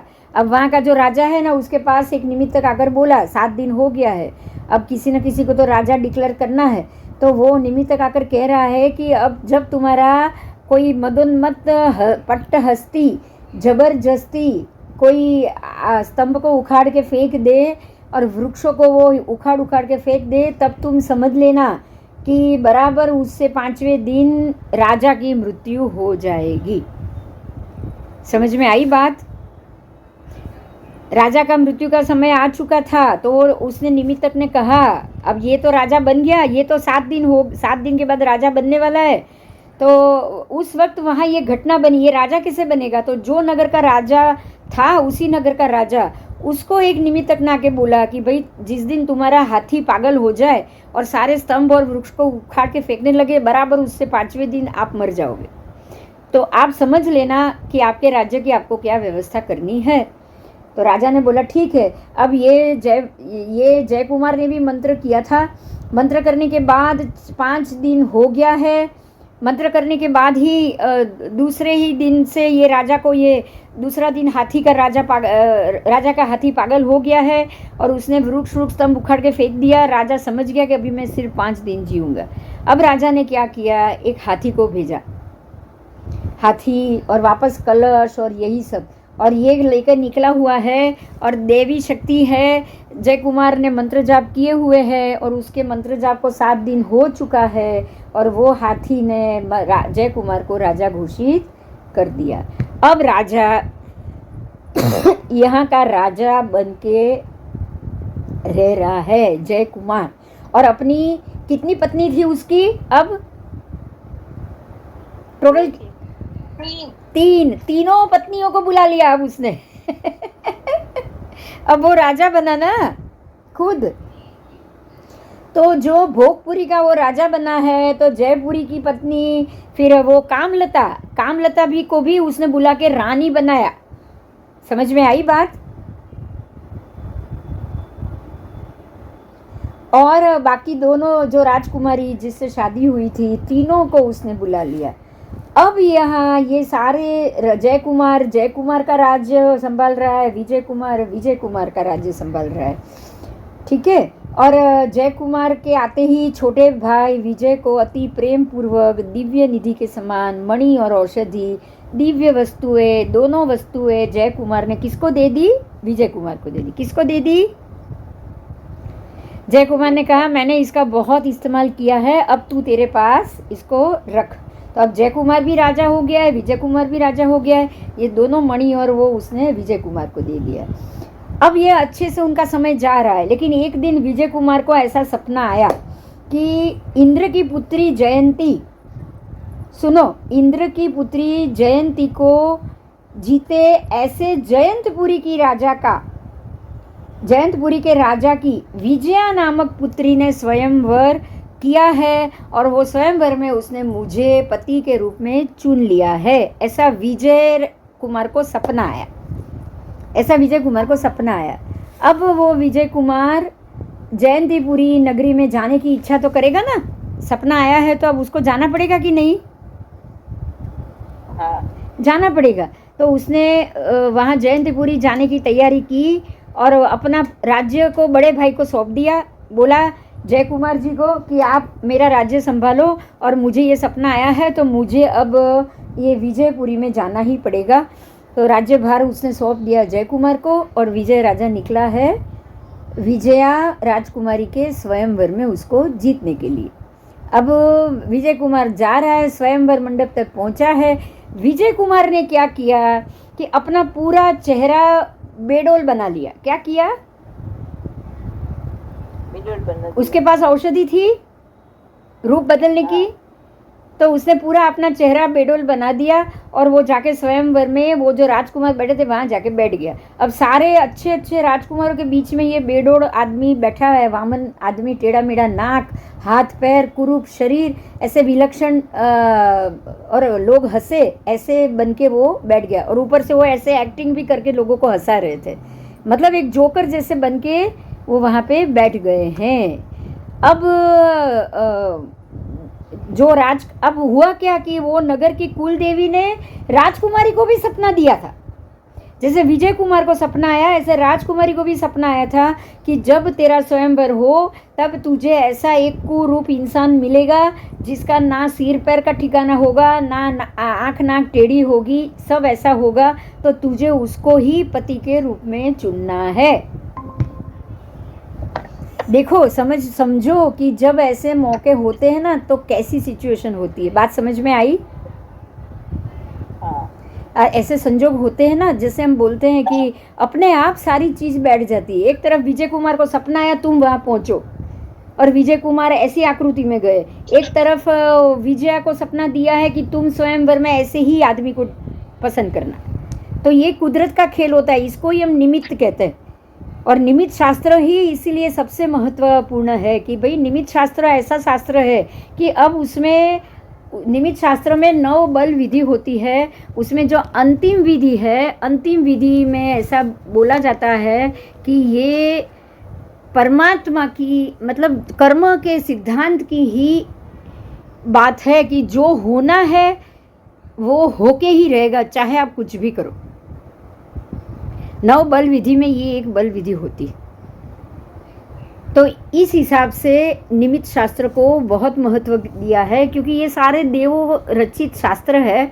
जैसे कुल देवी, किसी देव ने उनको सपना दिया, ऐसे ही कुल देवी ने राजकुमारी को भी सपना दिया था कि यदि तू विश्व में उत्तमता चाहती हो, यदि तुम उत्तम पुरुष को चाहती हो, तो तुझे स्वयंवर में जो श्रेष्ठ कुबड़ा होगा, कुबड़े में जो श्रेष्ठ होगा, आप तुमको उसको पसंद करके वरमाला डालनी है।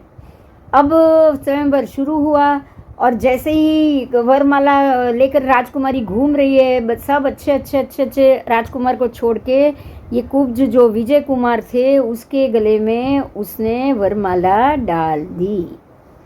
इस प्रकार से दोनों की शादी यहाँ पे हो गई।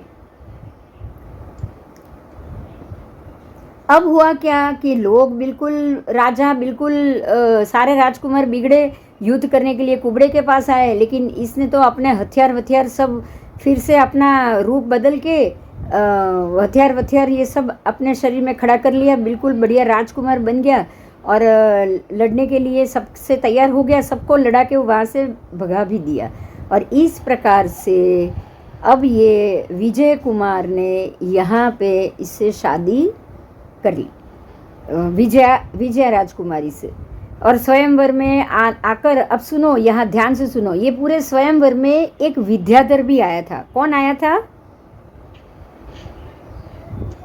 एक विद्याधर आया था जो बिल्कुल स्वर्ग समान विमान को लेकर आया था और बहुत कांति वाला उसका विमान था। और वो विमान से वो पुरुष उतरने के बाद उसने विजय कुमार से कहा कि तुम वैताढ़ की दक्षिण श्रेणी के अधिपति विद्याधर प्रज्ञप्ति देवी के वचन से अपनी कन्या के विवाह के लिए आपको वहां बुलाया है, आप वहां पहुंचो।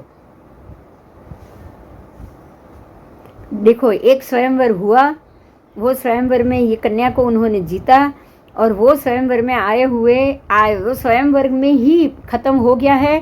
वहाँ एक विद्याधर आया, आने के बाद उसने कहा कि विजय कुमार आप अब विद्याधर श्रेणी में पहुँचो, क्योंकि वहाँ पे जो विद्याधर राजा है उसने उसकी पुत्री के विवाह के लिए आपको बुलाया। ठीक है, तो उत्कृष्ट क्यों? क्योंकि उत्कृष्ट गुण वाली कन्या उत्कृष्ट पुरुष को ही दी जाती है, इसलिए आपको वहाँ आना पड़ेगा। इसलिए उसने मुझ खेचर को उस विद्याधर ने यहाँ भेजा। तो विद्याधर ने यहाँ भेजा है, अब आपको वहाँ जाना है। विजय कुमार के पास तो सारी लब्धि है ही, वो उड़ के तो पहुँच ही सकता है, उसके पास तो ये विद्या थी ही। तो अब विजय कुमार यहाँ से अपनी पत्नी को लेके उस विद्याधर के साथ वैताढ़ की उत्तर श्रेणी के अधिपति विद्याधर के पास गए और वहाँ से जाके उसकी कन्या के विवाह का उसको आमंत्रण मिला। अब खेचरों द्वारा विजय कुमार ये समझ गया कि मैं जो कृत्रिम कुबच बना था, ये तो इनको पता चल गया है। अब मेरा मूल शरीर तो इनसे छुपा हुआ नहीं है, इसीलिए अब उसने कुब्ज शरीर छोड़कर देव स्वरूप अपना मूल स्वरूप प्रकट कर दिया और वहाँ जाके वो आमंत्रण के अनुसार वो वहाँ खड़ा रहा। और विद्याधर श्रेणी के दोनों विद्याधर श्रेणी, कौन विद्याधर श्रेणी आपको पता है? वैताढ़ की 2 विद्याधर श्रेणी मालूम है किसी को? नहीं। 2 विद्याधर श्रेणी है, उत्तर दक्षिण। तो दोनों ये तो उत्तर विद्याधर ने उनको बुलाया था, लेकिन अब तो उत्तर वैताढ़ की विद्याधर श्रेणी और दक्षिण वैताढ़ की विद्याधर श्रेणी, दोनों विद्याधर श्रेणी के स्वामियों ने अपनी 2 पुत्री वैजयंती और जयंती दोनों से विजय कुमार का विवाह किया। अब आप सोचो, सिर्फ यहाँ समझने की बात है, ये है मनुष्य का राजा और विद्याधर अपनी पुत्रियों को उनसे शादी कराते।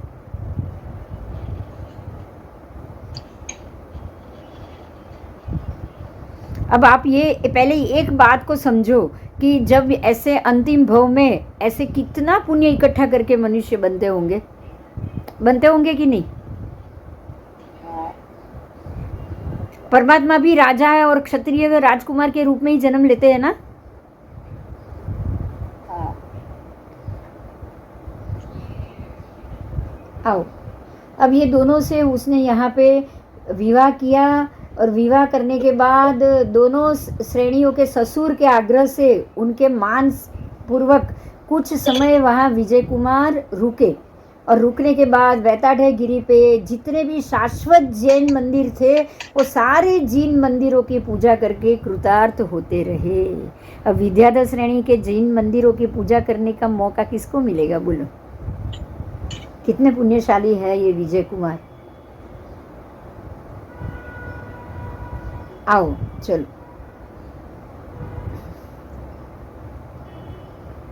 अब कुछ समय के बाद ये विजय कुमार अपने कामपुर नगरी में आए और ये नगरी में नगरवासियों ने उनका मानपूर्वक स्वागत किया बड़े भाई के साथ। इसके बाद बड़े भाई के साथ विशाल पृथ्वी को अपनी सेना द्वारा रोकते और विद्याधर के विमान से विशाल आकाश को रोकते विजय कुमार अपने पिता को मिलने के लिए नंदीपुर नगर की ओर चले। देखो अब देखो समझने की बात, कितना समय निकल गया।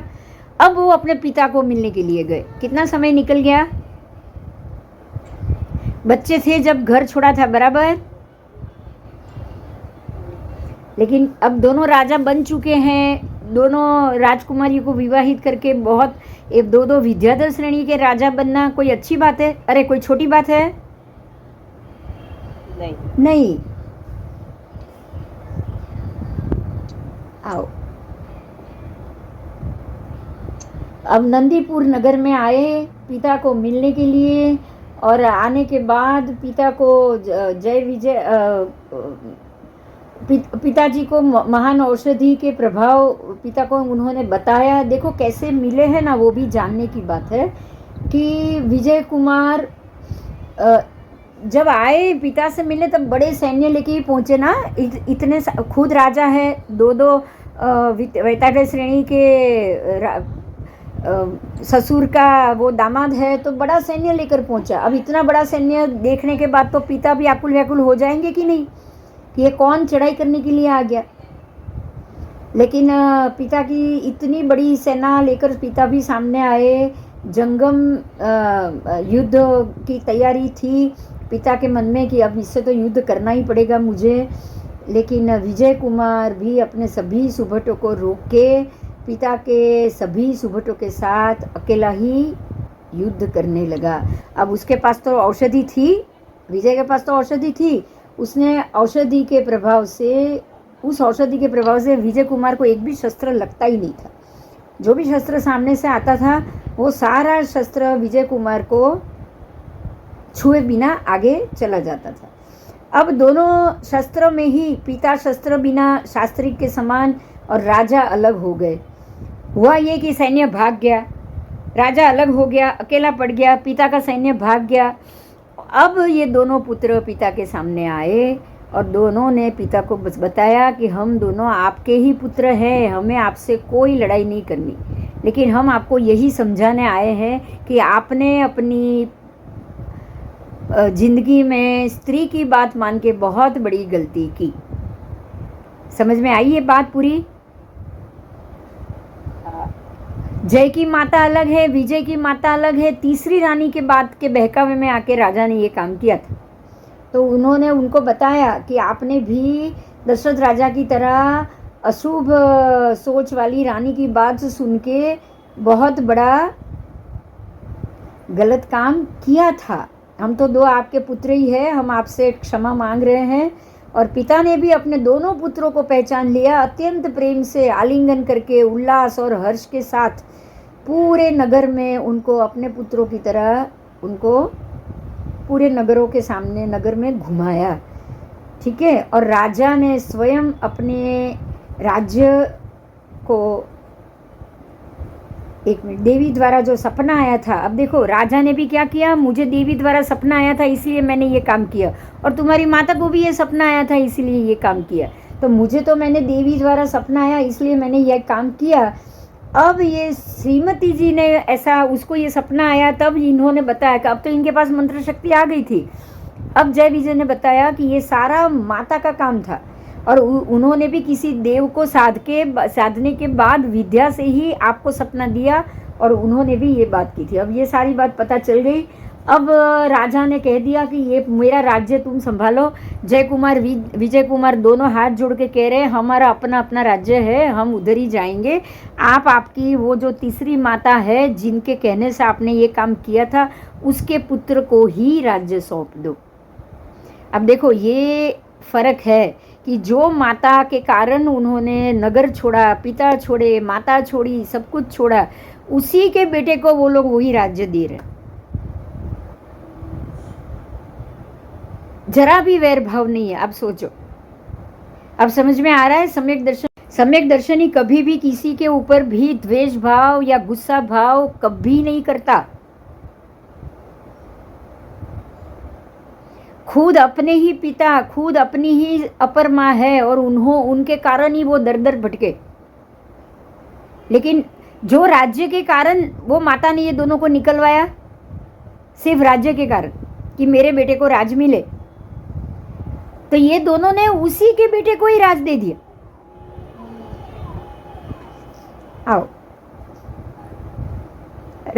अब यहाँ यही मैं बोल रही हूँ, विनयी थे विजय कुमार, जय कुमार दोनों विनयी थे, राज्य के योग्य। उन्होंने जय कुमार को राज्य सौंप के आनंद पूर्वक रानी सहित राजा ने सीधा तीव्र व्रत भार धारण किया। राजा ने दीक्षा ले ली। उसके जो पिता थे ना, पिता ने अपनी तीनों रानियों के साथ दीक्षा ले ली और शुद्ध आशय वाले जय कुमार को, उस राज्य का बड़ा बेटा है जय कुमार, उसको राज्य पिता ने सौंपा। अब बड़े बेटे ने क्या किया, वही राज्य जो तीसरी माता का पुत्र था नैदिर, उसको सौंप दिया। समझ में आया? हाँ। अब ये जैसे वासुदेव के पास बलदेव रहता है, वैसे हमेशा छोटे भाई विजय के पास ही वो नैदिर भी रहने लगा। अब यहाँ ये है कि ये दोनों सम्यक दर्शनी है, तो तीसरा भाई भी ऐसा ही अच्छा है, तो वो भी भाइयों के साथ वो कहने लगा कि नहीं, आप लोग हम सब साथ में ही रहेंगे। अब ये हुआ क्या, तो माता पिता ने दीक्षा ले ली है। माता पिता दोनों दीक्षा लेकर चले गए और विजय कुमार भी अपने राज्य को प्राप्त, अपने राज्य और अपनी पत्नियों के साथ वहाँ चला गया और जय कुमार भी कामरूप नगरी में आया और वहाँ वो अपने हिसाब से अपना राज्य को चलाने लगा। अब यहाँ हुआ क्या, प्रत्येक में उदाचार चरित्र द्वारा विजय कुमार जैसे केवल शोभते केवल श्री जिनेश्वर भगवान से प्रीति करता था, अन्य से वो प्रीति नहीं करता था। क्योंकि विजय कुमार के पिता जीन कल्पी मुनि श्री धर्म राजर्षि विहार करते हुए कामरूप नगर पधारे। देखो अब सब अपने अपने राज्य में चले गए हैं। सब तीनों भाइयों, तीनों ने अपना अपना राज्य संभाल लिया है। अब ये हुआ कि एक दिन विजय कुमार के पिता जिन्होंने दीक्षा ली थी ना, वो कामरूप नगरी में पधारे। अपने बेटे की नगरी में उनको कभी ना कभी तो जाना ही था। वो कामरूप नगरी में पधारे और वहीं पे ही शुभ ध्यान में उनको केवल ज्ञान हो गया। विजय कुमार के पिता केवली बन गए। अब केवली को तो सब सवाल करोगे तो सब जवाब मिलेगा। सब जवाब मिलेगा। अब यहाँ हुआ क्या है कि ये समाचार सुन लिया जय कुमार ने, विजय कुमार ने, सब अपनी पत्नियों सहित वहाँ पिता को केवल ज्ञान के लिए आए। महोत्सव किया उन्होंने, मुनि को वंदन किया, उपदेश सुनने के लिए बैठे क्योंकि अब तो वो केवली भगवान बन गए। तो उपदेश के अंत में कुमार ने अपना पूर्व भव जन्म पूछ लिया। अब विजय कुमार को ये प्रश्न हुआ, अब हम केवली के पास जाएंगे तो वही पूछेंगे ना, क्या करेंगे हम, बोलो? पूर्व भव भी पूछेंगे और ये भी पूछेंगे भाई हमारा मोक्ष होगा कि नहीं। सबसे पहले ये बताओ कि हमारा मोक्ष कब होगा, हमको मोक्ष तो चाहिए ही चाहिए। बोलो क्या सवाल करेंगे, बोलो। पूर्व भव जानने की उत्कंठा नहीं होगी लेकिन मोक्ष की उत्कंठा बहुत होगी। पूर्व में क्या किया है वो हमको नहीं चाहिए कुछ भी, लेकिन मोक्ष मिलेगा कि नहीं, अब तो केवली भगवंत है, सारा जवाब दे देंगे। तब उन्होंने अब जय विजय को उनके पूर्व भव की बात सुनाई। देखो ये भी नसीब है कि हमको अपने पूर्व भव की बात जानने को मिले। केवली भगवान बोल रहे हैं, इसलिए बहुत अच्छी बात है। उन्होंने कहा भूतिलक नाम के नगर में परस्पर अति प्रेम करने वाले दो भाई थे, भानु और भीम। और एक समय माता पिता के श्राद्ध के लिए उन्होंने खीर बनाई थी वो भाइयों ने, और वो खीर एक कुतिया ने जूठी कर दी थी, उसको खा ली, कुतिया ने खा लिया। तो वो भाई को बहुत गुस्सा आया, तो उसने वो कुतिया को मार मार के उसकी कमर तोड़ दी। कुतिया को भाई ने तो मार के उसकी कमर तोड़ दी, और वो कुतिया आंगन में ही पड़ी रही क्योंकि अब उठ नहीं पाती है, कमर टूट गई उसकी। इतने में घर में पानी भरने के लिए थका और क्षुधा से पीड़ित एक भैंसा आया। घर में पानी पीने के लिए एक भैंसा आया, और वो भैंसे ने पानी पीने के लिए आया, लेकिन उसने देखा क्या, कुतिया को जो जमीन में पड़ी हुई है, घर के आंगन में पड़ी हुई है। तो भैंसे ने अपनी भाषा में कुतिया से बात की। तिर्यंच भी जो एक दूसरे से बोलते हैं ना, वो एक भाषा होती है, वो लोग भी सवाल जवाब करते हैं। तो भैंसे ने कुतिया से बात की। क्या बात की ये सुनो। ऊंचे स्वर में अपनी भाषा में वो बात करने लगा। ये देख के सब लोग बिल्कुल सरप्राइज हो गए, और ये क्या बात है, ये भैंसा और कुतिया एक दूसरे से अपनी भाषा में ऊंचे स्वर से बात कर रहे हैं। और उस वक्त कोई ज्ञानी महात्मा आए, उन्होंने बोला कि ये तिर्यंच क्या पूछ रहे हैं और क्या बोल रहे हैं। सबने पूछा कि भाई ये क्या बोल रहा है। और दोनों भाइयों ने पूछा कि ये कुतिया क्या बात कर रही है, क्योंकि दो में से एक भाई ने उसको मारा था ना, इसलिए उसको तो बहुत उत्कंठा थी कि ये कुतिया क्या बोल रही है। और तब ये पूर्व जन्म के ये कुतिया की बात बता रहे हैं, ये भैंसा कुतिया ये बात कर रहे हैं, तुम्हारे पूर्व जन्म में माता पिता थे। ये भैंसा और जो कुतिया है वो तुम दोनों भाइयों के माँ बाप थे, और उसकी ही श्राद्ध का खीर बना था जो ये उसने खा लिया। बात समझ में आई मेरी? हाँ। वो कुतिया, वो उसका ही श्राद्ध था, वो कुतिया बन के यहाँ खाने के लिए आई, उसने श्राद्ध का खीर खाया और तूने उसको मारा। अब यहाँ एक कर्म का संबंध समझ में आ रहा है। जिसके नाम का श्राद्ध हो रहा है ना, वो वहाँ पहुँचता है, उस तक ये बात पहुँची, और वो यहाँ खाने को आया।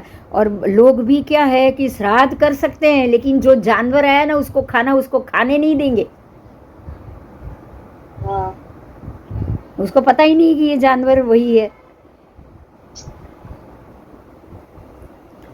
तो ये बात है कि ये दोनों तुम्हारे माता पिता थे। मिथ्यात्व के योग से ये 7 जन्म में इसी प्रकार से कुत्ती और भैंसा बन के इसी तरह मनुष्य से मारे गए हैं। ठीक है, मिथ्यात्व में है, इसलिए वही कुत्ता और भैंसा बनते रहते हैं। और ये 8वें जन्म में अकाम निजरा के कारण ये दोनों को अभी ही जाति स्मरण ज्ञान हुआ है। समझाया कि 7 भव तक तो ऐसे ही कुतिया और भैंसा बन के ये जन्म मरण करते रहे, लेकिन 7 भव तक जन्म मरण करना और ऐसे ही मनुष्य से मार खाना, तो उसमें अकाम निर्जरा जो हुई ना, हाँ। तो वो अकाम निर्जरा होने के कारण इनको जाति स्मरण ज्ञान हुआ। और वो यही बोल रहे हैं कि ये तो हम लोगों के 7 भव पहले के हमारे ही बच्चे, ये दोनों हमारे ही बच्चे हैं, और उन्होंने खीर बनाई है और हमारी ही याद में ये खीर बनाई। समझ में आया क्या हुआ?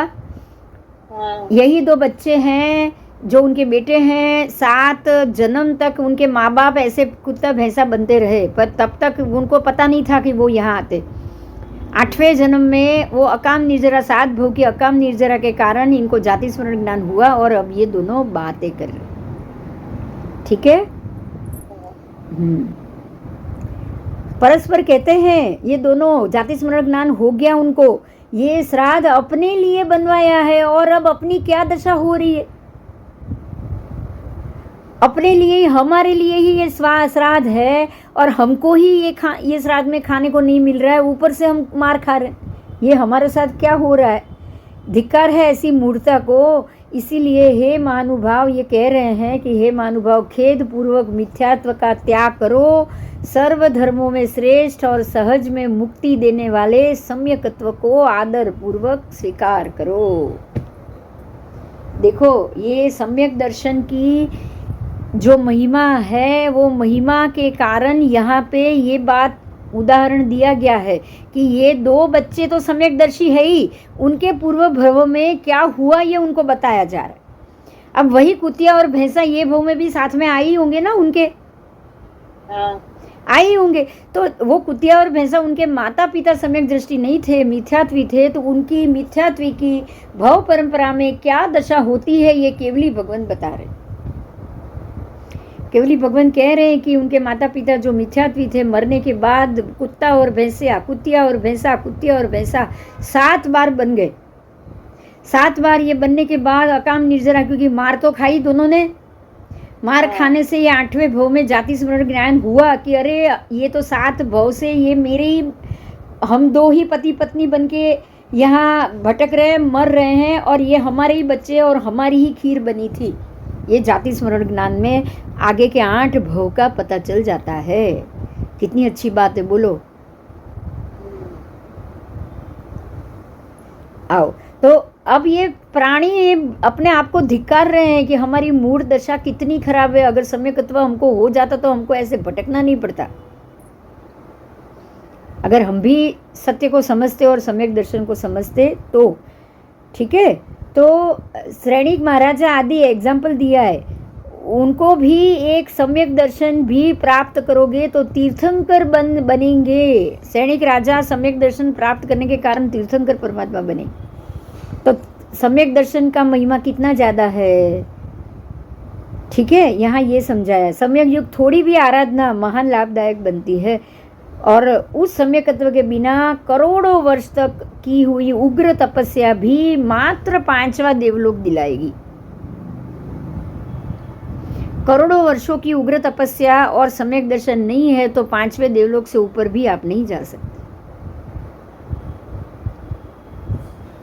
अब समझ में आ रहा है केवल ज्ञान सम्यक दर्शन का महत्व। ये सारा केवली भगवान बता रहे हैं। ऐसे मुनिराज का उपदेश माना केवली भगवान थे। भानु और भाम सभी जन ये प्रतिबोधित हुए, और भैंसा और कुतिया भी अनशन करके देवलोक गए, और वो देवलोक में से दोनों देवों ने आकर कहा कि अनशन के प्रभाव से हमें दिव्य रुद्धि प्राप्त हुई है, और इत्यादि बताकर वो चले गए। इससे ये भानु और भाम दोनों पुत्र देव, गुरु और धर्म रूपी रत्नत्रयी की, तत्वत्रयी की आराधना करने में एकाग्र होने लगे। भानु और भाम, अभी भी पूर्वभव की बात चल रही है, अभी भी उनके पूर्वभव की ही बात चल रही है। पूर्वभव में वो कुतिया और भैंसा तो अनशन करके मर गए, देव बन गए, और देव बनने के बाद वो वापस ये भानु और भाम के पास आए, ठीक है। और उनसे ये सारी बात उन्होंने बताई। अब भानु और भाम ने क्या किया सुनो। वो भानु और भाम ये दोनों जय विजय के पूर्वभव की बात है, तब भी वो दोनों भाई थे। देव, गुरु और धर्म रूपी रत्नत्रयी की आराधना कर रहे हैं, और देश वीरती आदि धर्म के अनुष्ठान ये सारा करने में वो थोड़े से आलसी भी है, मतलब प्रमादी है, ठीक है। कृष्ण महाराज के समान उन दोनों भाइयों ने केवल संसार चक्र को जीतने वाला एक क्षायिक सम्यकत्व उत्पन्न हुआ था, वो ही रहा। उनके वचन से उनकी 2 स्त्री तथा एक स्त्री 2 सखी मिलके कुल 8 जीवों ने सम्यकत्व प्राप्त किया। अब यहाँ कितने जीवों ने सम्यकत्व प्राप्त किया? 8। वो 2 भाई और उनकी सभी पत्नियां। ये जान लिया, अपना ही पूर्वभव जान लिया, अपने पूर्वभव के पिता को जान लिया, पिता माता की स्थिति जान ली। पूर्वभव में माता पिता सम्यक दर्शन नहीं थे, मिथ्यात्वी थे, भगवान और मोक्ष की इच्छा वाले नहीं थे। 7 भव तक भैंसा और कुतिया बन के मरे, और अभी 8वें भव में उनको अकाम निर्जरा हुई, जाति स्मरण ज्ञान हुआ, और उन्होंने देखा और वो देव बने। अब देव बनने के बाद अभी तो वो मनुष्य बने नहीं, उनको तो सम्यक दर्शन कब होगा नहीं पता है, लेकिन ये सारे वृत्तांत जानने के बाद जय विजय और उनकी पत्नियां ऐसे 8 को सम्यक दर्शन प्राप्त हुआ। तो ये सदगति का ये गुण है, एक दिन अन्य दर्शन के वचन से। अब ये देखो, अब वापस वो पूर्व जन्म की बात हो रही है, भानु और भाम की बात हो रही है। भानु और भाम को ही ये सम्यक दर्शन हुआ था, उसी भव में भी सम्यक दर्शन हुआ था, लेकिन किसी अन्य दर्शन के वचन से उन्होंने सुदेव आदि तीनों तत्व पर एक एक शंका उत्पन्न हुई। किसको हुई ये शंका? भानु और भाम को। किसको हुई थी? भानु और भाम। देखो, जय विजय के ही ये भव है, उनको सम्यक दर्शन मिल चुका था, लेकिन उनको देव गुरु धर्म तीनों के ऊपर एक एक शंका हुई। तो ये जो शंका हुई, वो शंका के कारण अब वो ढचू बच्चू हो गए, पता नहीं यहाँ से मोक्ष होगा कि नहीं होगा। हो गए आप? तो ये इतना भी सोचोगे ना आपकी, पता नहीं भगवान कह रहे वो सच है कि नहीं, आप समझ लो आपका सम्यक दर्शन गया। क्या समझोगे? सम्यक दर्शन गया। सम्यक दर्शन गया। तीनों को एक एक शंका उत्पन्न हुई थी। उस शंका संबंधी उन्होंने प्रायश्चित भी नहीं किया मरने से पहले। शंका तो उत्पन्न हो जाए, लेकिन मरने से पहले प्रायश्चित, उसका निदान भी होना बहुत जरूरी, या उसी दिन प्रायश्चित होना बहुत जरूरी। एक बार ऐसा भाव भी आ जाए तो तुरंत सोचो, भगवान माफ़ करो, मुझे गलती हो गई, मुझे आपसे अलग कोई और रास्ता चाहिए ही नहीं। आप क्या बोलोगे? मुझे आपसे अलग कोई रास्ता चाहिए। मिच्छामि दुक्कडम करो, अगर गलती हो जाए तो मिच्छामि दुक्कडम प्रायश्चित करो, लेकिन परमात्मा को कभी नहीं छोड़ना है। तो अन्य दर्शन के कारण उन्होंने ये शंका की और उसकी आत्मनिंदा भी नहीं की। और इधर बड़े कुल में उत्पन्न हुए भानु की पत्नी ने भी कहीं ना कहीं कुलमद किया था। वो भानु की पत्नी ने भी कुलमद कहीं ना कहीं किया था, और स्त्रियों को और हाथियों को भी मद होता ही है। तो सबने वहाँ से आयुष्य पूर्ण करके, भानु, भीम, उनकी पत्नियाँ, सब ने आयुष्य पूर्ण किया, और सारे सौधर्म देवलोक में देवदूरी हुए थे। कहाँ गए थे वो उसके बाद? सौधर्म देवलोक, पहले देवलोक में। भानु और भीम वहाँ से कहाँ गए?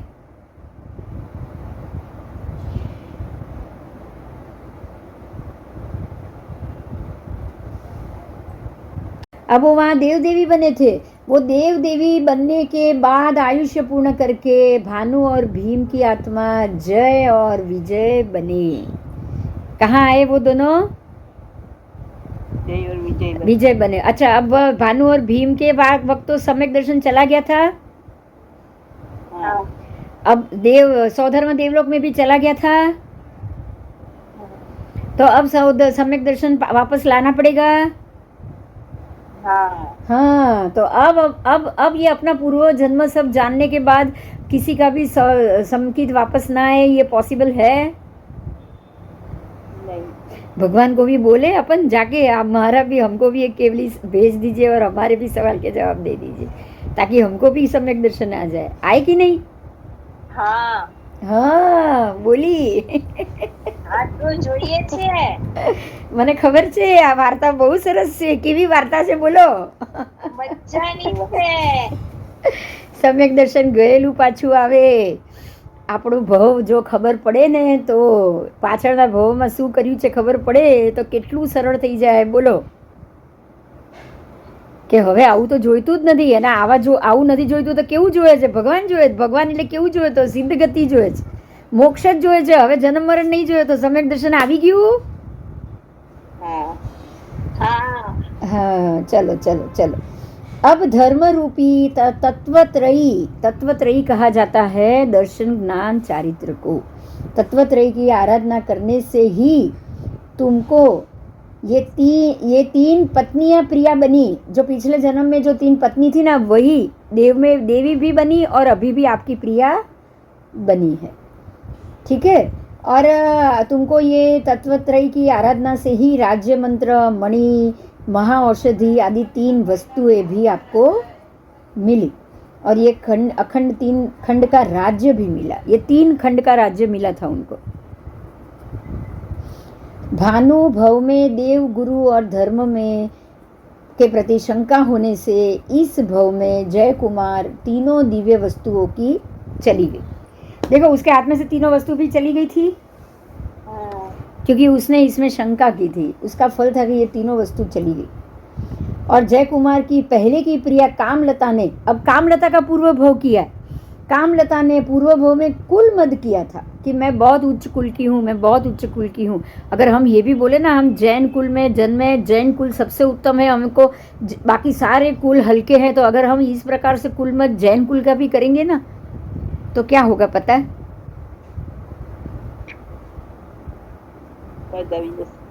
આપણે પછી બીજા ભાવમાં જૈન કુલ નહીં મળે. અજૈન કુલ મળી જશે. હા તો પછી આ પણ કુલમાં પણ જે મળ્યું છે એનું અભિમાન નથી કરવાનું, ખાલી ભગવાનને થેન્ક યુ કહેવાનું છે બસ. બસ હવે થેન્ક યુ જ કહેવાનું. ભગવાનને થેન્ક યુ કહી દેવાનું. ભગવાન આભાર તારો કે તે મને અહીંયા જન્મ આપ્યો છે, મને એવા કર્મ કરાવ્યા કે મને અહીંયા જન્મ મળ્યો, ભવિષ્યમાં પણ મને અહીંયા જન્મ મળે એવા કર્મ મારી પાસે કરાવ. પણ હું આવા કુલમાં જન્મ્યો અને બાકી ચાંડાળ કુલવાળાના બધા નીચા છે ને હલકા છે ને બધા જ ધર્મ હલકા છે એવો જો અહંકાર કર્યો તો શું મળશે આપણને આવતા ભવમાં? પાછા એવા જ કુલમાં જતા રહેશો. ઝીરો. પાછા મિથ્યાત્વમાં જતા રહેશો. સમજાયું? સમ્યકત્વ લેવાનું છે પણ મિથ્યાત્વનો તિરસ્કાર પણ નથી કરવાનો અને સમ્યકત્વનું અભિમાન પણ નથી કરવાનું.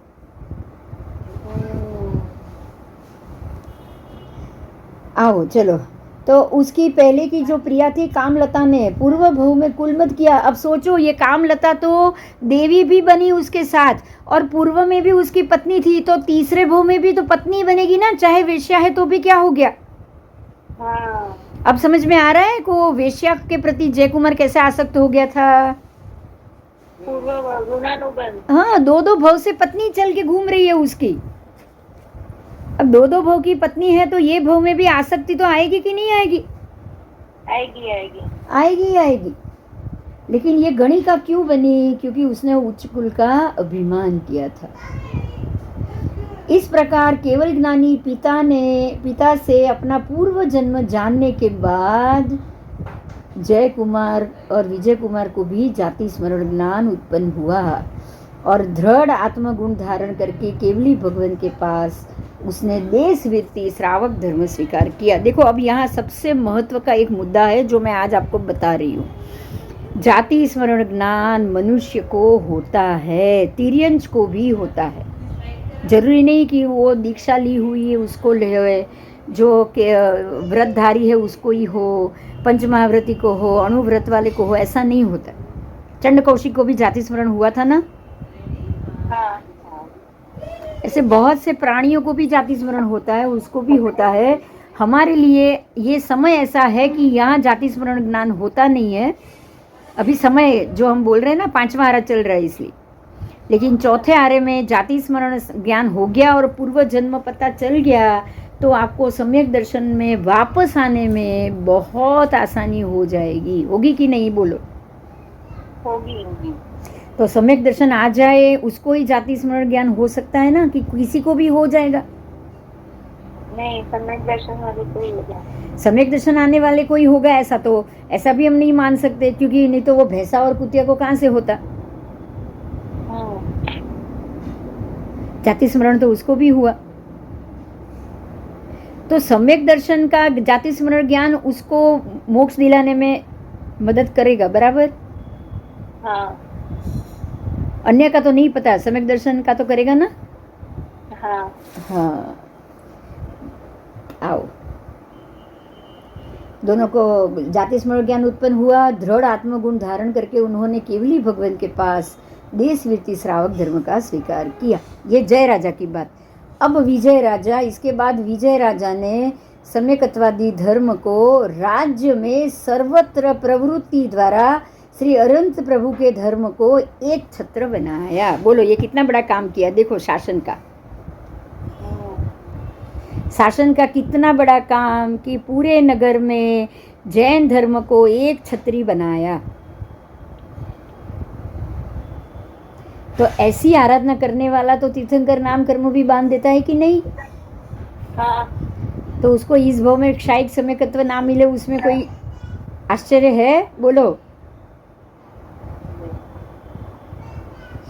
आओ।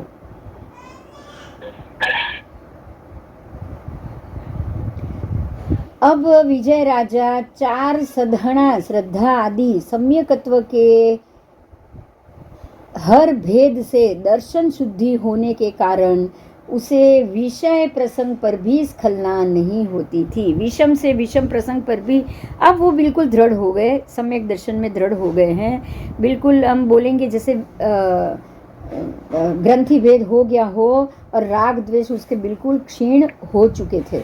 अनेक प्रतिमाओं की पूजा तो उन्होंने की ही थी। जिन मंदिरों के दर्शन, तीर्थ यात्रा, श्री संघ की भक्ति और सारे सर्व प्रकार के मिथ्यात्व का नाश करते गए, सम्यकत्व को मजबूत करते गए, ऐसे विजय राजा ने सम्यकत्व को प्रकाशमय किया था। अब देखो कि सम्यक दर्शनी क्या करता है। सम्यक दर्शनी को तीर्थ की प्रभावना बहुत होती है। तीर्थ यात्रा, परमात्मा की पूजा, जिन प्रतिमा की पूजा, आराधना और जैन धर्म को सर्वत्र फैलाना, यही काम है सम्यकदर्शी का। अगर कोई एक व्यक्ति बड़े पैमाने में अगर ये काम कर रहा है तो आप ये समझो कि इसको पहले सम्यक दर्शन प्राप्त हुआ है या अभी भी इसके साथ सम्यक दर्शन चालू है। बोलो, पता चलेगा कि नहीं? हाँ और ऐसी व्यक्ति की अनुमोदना करेंगे ना, तब भी हमारा सम्यक दर्शन हमको आ सकता है कि नहीं आ सकता है? आ सकता है। आओ, अब ये हुआ, राजा ऐसे आनंद से रह रहा है, श्रावकपणे में है, लेकिन समकीति है। पूरे राज्य में एक छत्री तीर्थंकर परमात्मा की आण उसने शुरू कर ली है। ऐसे राजा की विजया आदि 3 रानियों को अनुक्रम से नंदन, वैजयंता और आनंद, वैजयंता को आनंद और जयंती को सुंदर 3 पुत्र प्राप्त हुए, नंदन, आनंद और सुंदर। ठीक है, ये विजय राजा के 3 पुत्र। अब ये समय जा रहा है और एक बार पूर्व महाविदेव में सौधर्मेंद्र देव ने भगवान को एक सवाल किया, परमात्मा को एक सवाल किया कि प्रभु, वर्तमान काल के अंदर भरत क्षेत्र में अरहत भगवान के धर्म में बुद्धि वाला क्या कोई गृहस्थ है? ये भगवान को प्रश्न किया गया। सौधर्मेंद्र ने प्रश्न किया और सौधर्मेंद्र ने को भगवान ने जवाब दिया है कि क्या पूछ रहा है तू, समुद्र में नमक है? भगवान ने ये कहा, समुद्र में नमक है, ऐसा नहीं पूछा जाता है। भरत क्षेत्र में कोई ऐसा गृहस्थ ना हो, ये संभव ही नहीं है। भगवान ने जवाब दिया है, हे इंद्र, वर्तमान काल में विजयपुर नगर में विजय राजा सम्यकत्व रूप आत्मधर्म में वज्र के समान सुदृढ़ है और उस राजा को सम्यकत्व गुण से मेरु पर्वत के समान देवता भी चलायमान नहीं कर सकते, ऐसे शक्तिशाली सम्यकत्व है, ऐसा भगवान ने कहा। और सौधर्मेंद्र ने ये सुन के अत्यंत आनंदित हो गए और सौधर्मेंद्र ने उस विजय राजा की प्रशंसा की। अब सौधर्मेंद्र ये प्रशंसा कहाँ करने जाएगा? अपने देवलोक में ना? हाँ, देवलोक में जाएगा तो वहाँ तो मिथ्यात्वी देव होंगे ही। जैसे सौधर्मेंद्र की प्रशंसा से भगवान महावीर को 20 उपसर्ग दिए थे ना देव ने, संगम देव ने, मिथ्यात्वी देव था, उसने दिए थे। ऐसे ही विजय राजा को एक मिथ्यात्वी देव ने उसे ये सहन नहीं हुआ और उसने ये तय किया कि अरे ऐसा कैसा कोई मनुष्य ऐसा हो सकता है, मैं उसके सम्यक दर्शन को ऐसे ही तोड़ के आता हूँ। और वो सम्यक दर्शन की विजय राजा की परीक्षा करने निकल गया। अब ये पूरा वृत्तांत हम आगे के क्लास में सुनेंगे। समय बहुत हो गया है ना? हाँ, 6:45 हो गए हैं। आप सबको देरी होगी, 1.25 घंटा हो गया है। आप सब अपना काम करो, ठीक है?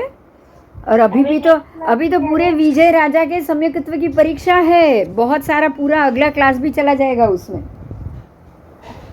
मजानी स्टोरी है। अरे बहुत अच्छा है, बहुत, इसीलिए तो मैं कह रही हूँ कि हकीकत में जैन धर्म में क्या है, कैसे सम्यकत्व आता है, कैसे जाति स्मरण ज्ञान होता है, कैसे भगवान से ये बात जानते हैं। अब ये होता कुछ नहीं, भगवान के कर्म बाकी थे, इसीलिए देव सौधर्मेंद्र ने ऐसा सवाल किया।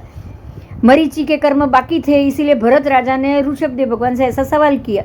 और यहाँ भी विजय राजा के कर्म बाकी थे, इसीलिए सौधर्मेंद्र ने पूर्व विदेह में भगवान से सवाल किया। नहीं तो ऐसे सवाल क्यों कोई करेगा, बोलो? नहीं करेगा, कोई नहीं करेगा। तो ये तो सारे निमित्त खड़े होते हैं। ठीक है, चलो कल वापस, कल ही करेंगे ना? कल कौन सा दिन है? ફ્રાઈડે છે કાલે. हाँ तो કાલે લઈ લઉં ને ક્લાસ? હા, હું 4:30 જોઈન થઈ. વાંધો નહીં, હું કાલે ક્લાસ લઈ લઉં છું, બરાબર? ઓકે. 4 કરતાં 4:30 થાય જ છે. જો ને અત્યારે જતા 6 વાગ્યા પર ચાલુ કરતાં 4:20 આજે થઈ જ ગઈ ને? હા, બરાબર. હા બરાબર. એટલે હું કાલે 4 વાગે ક્લાસ તો ડિક્લેર કરી જ દઉં છું. આગળ પાછળ સાંભળી લેજો, બરાબર? કાલ ફાવે એવું છે ને બધાને? હા. હા ઓકે, ચાલો કાલ 4 વાગે મળીએ. હા હા, જય જિનેન્દ્ર. બોલો, શું સવાલ? હા, બુક તો થઈ જશે. મને એમ છે, ના થઈ જશે, બની જશે. હવે બુક બનાવવા જ આપવાની છે તમને લોકોને. બુક બનાવવા, એ બુક હવે આ મેં સબ્જેક્ટ પત્યા પછી જે ચાલુ કરવાની છે ને? હા, એટલે તમારા જેટલાની હા આવી છે એટલાની તો હું ફરીથી એકવાર કન્ફર્મ કરી અને તમને પૂછી અને એડ્રેસ ને બધું મંગાવી લઈશ. પછી બુક બનાવીને હું તમને મોકલાવી દઉં, બરાબર? બરાબર, એ તો બની જ જશે. અને પછી આપણે એ જ સબ્જેક્ટ લેવાનો છે. આ પૂરો થાય એટલે આપણે એ જ સબ્જેક્ટ લેવાનો છે. કારણ કે ભૂગોળ પહેલાં સાચી જાણીએ ને તો પછી આપણને બાકીની ભૂગોળ ભણવામાં બહુ ઇઝી થઈ જાય. જે આગમમાં આપણે જે 14 રાજલોક અને જે હકીકતની વ્યવસ્થા છે એને સાચી એકવાર જાણી લીધી પછી તો બધું ફટાફટ પૂરું થઈ જાય ને તમારું ભણવાનું. પહેલાં થોડીક જુદી છે એ જાણો, પછી આ જાણો, પછી બે ભેગી કરો તો આખું બધું ભેગું થઈ જશે, બરાબર? એટલે પહેલાં આપણે આ તો આગમ પાઠ જ છે, એટલે આમાં કોઈ આપણું નુકસાન કોઈનું નથી. આપણે આગમ પાઠ જ ભણવા જઈ રહ્યા, નક્કી પછી તમારે કરવાનું છે કે આમાંથી આપણે શું સાચું માનવાનું. મને એ આગમ પાઠ સાચા લાગે છે એટલે હું એને મહત્વ આપી રહી છું. હા, બસ જે સાચું છે એ આપણે ભણવું છે. હું તો એટલું જાણું છું, સાચું છે એ ભણવું છે, બરાબર? એટલે હવે બુક બનાવીને રેડી કરી દઉં. મને એમ છે દિવાળી પછી કરું, કારણ કે આ અમે કોર્સ પત્તા આપણને દિવાળી થઈ જ જવાની છે, તો પછી જ બનાવું ને.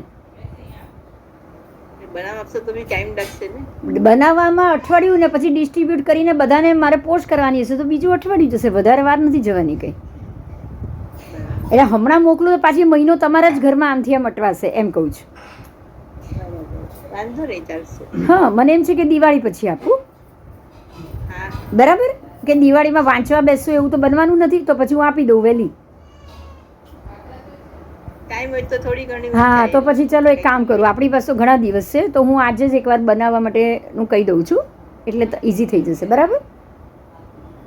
ઓકે, ચાલો. જય જિનેન્દ્ર. જય જિનેન્દ્ર.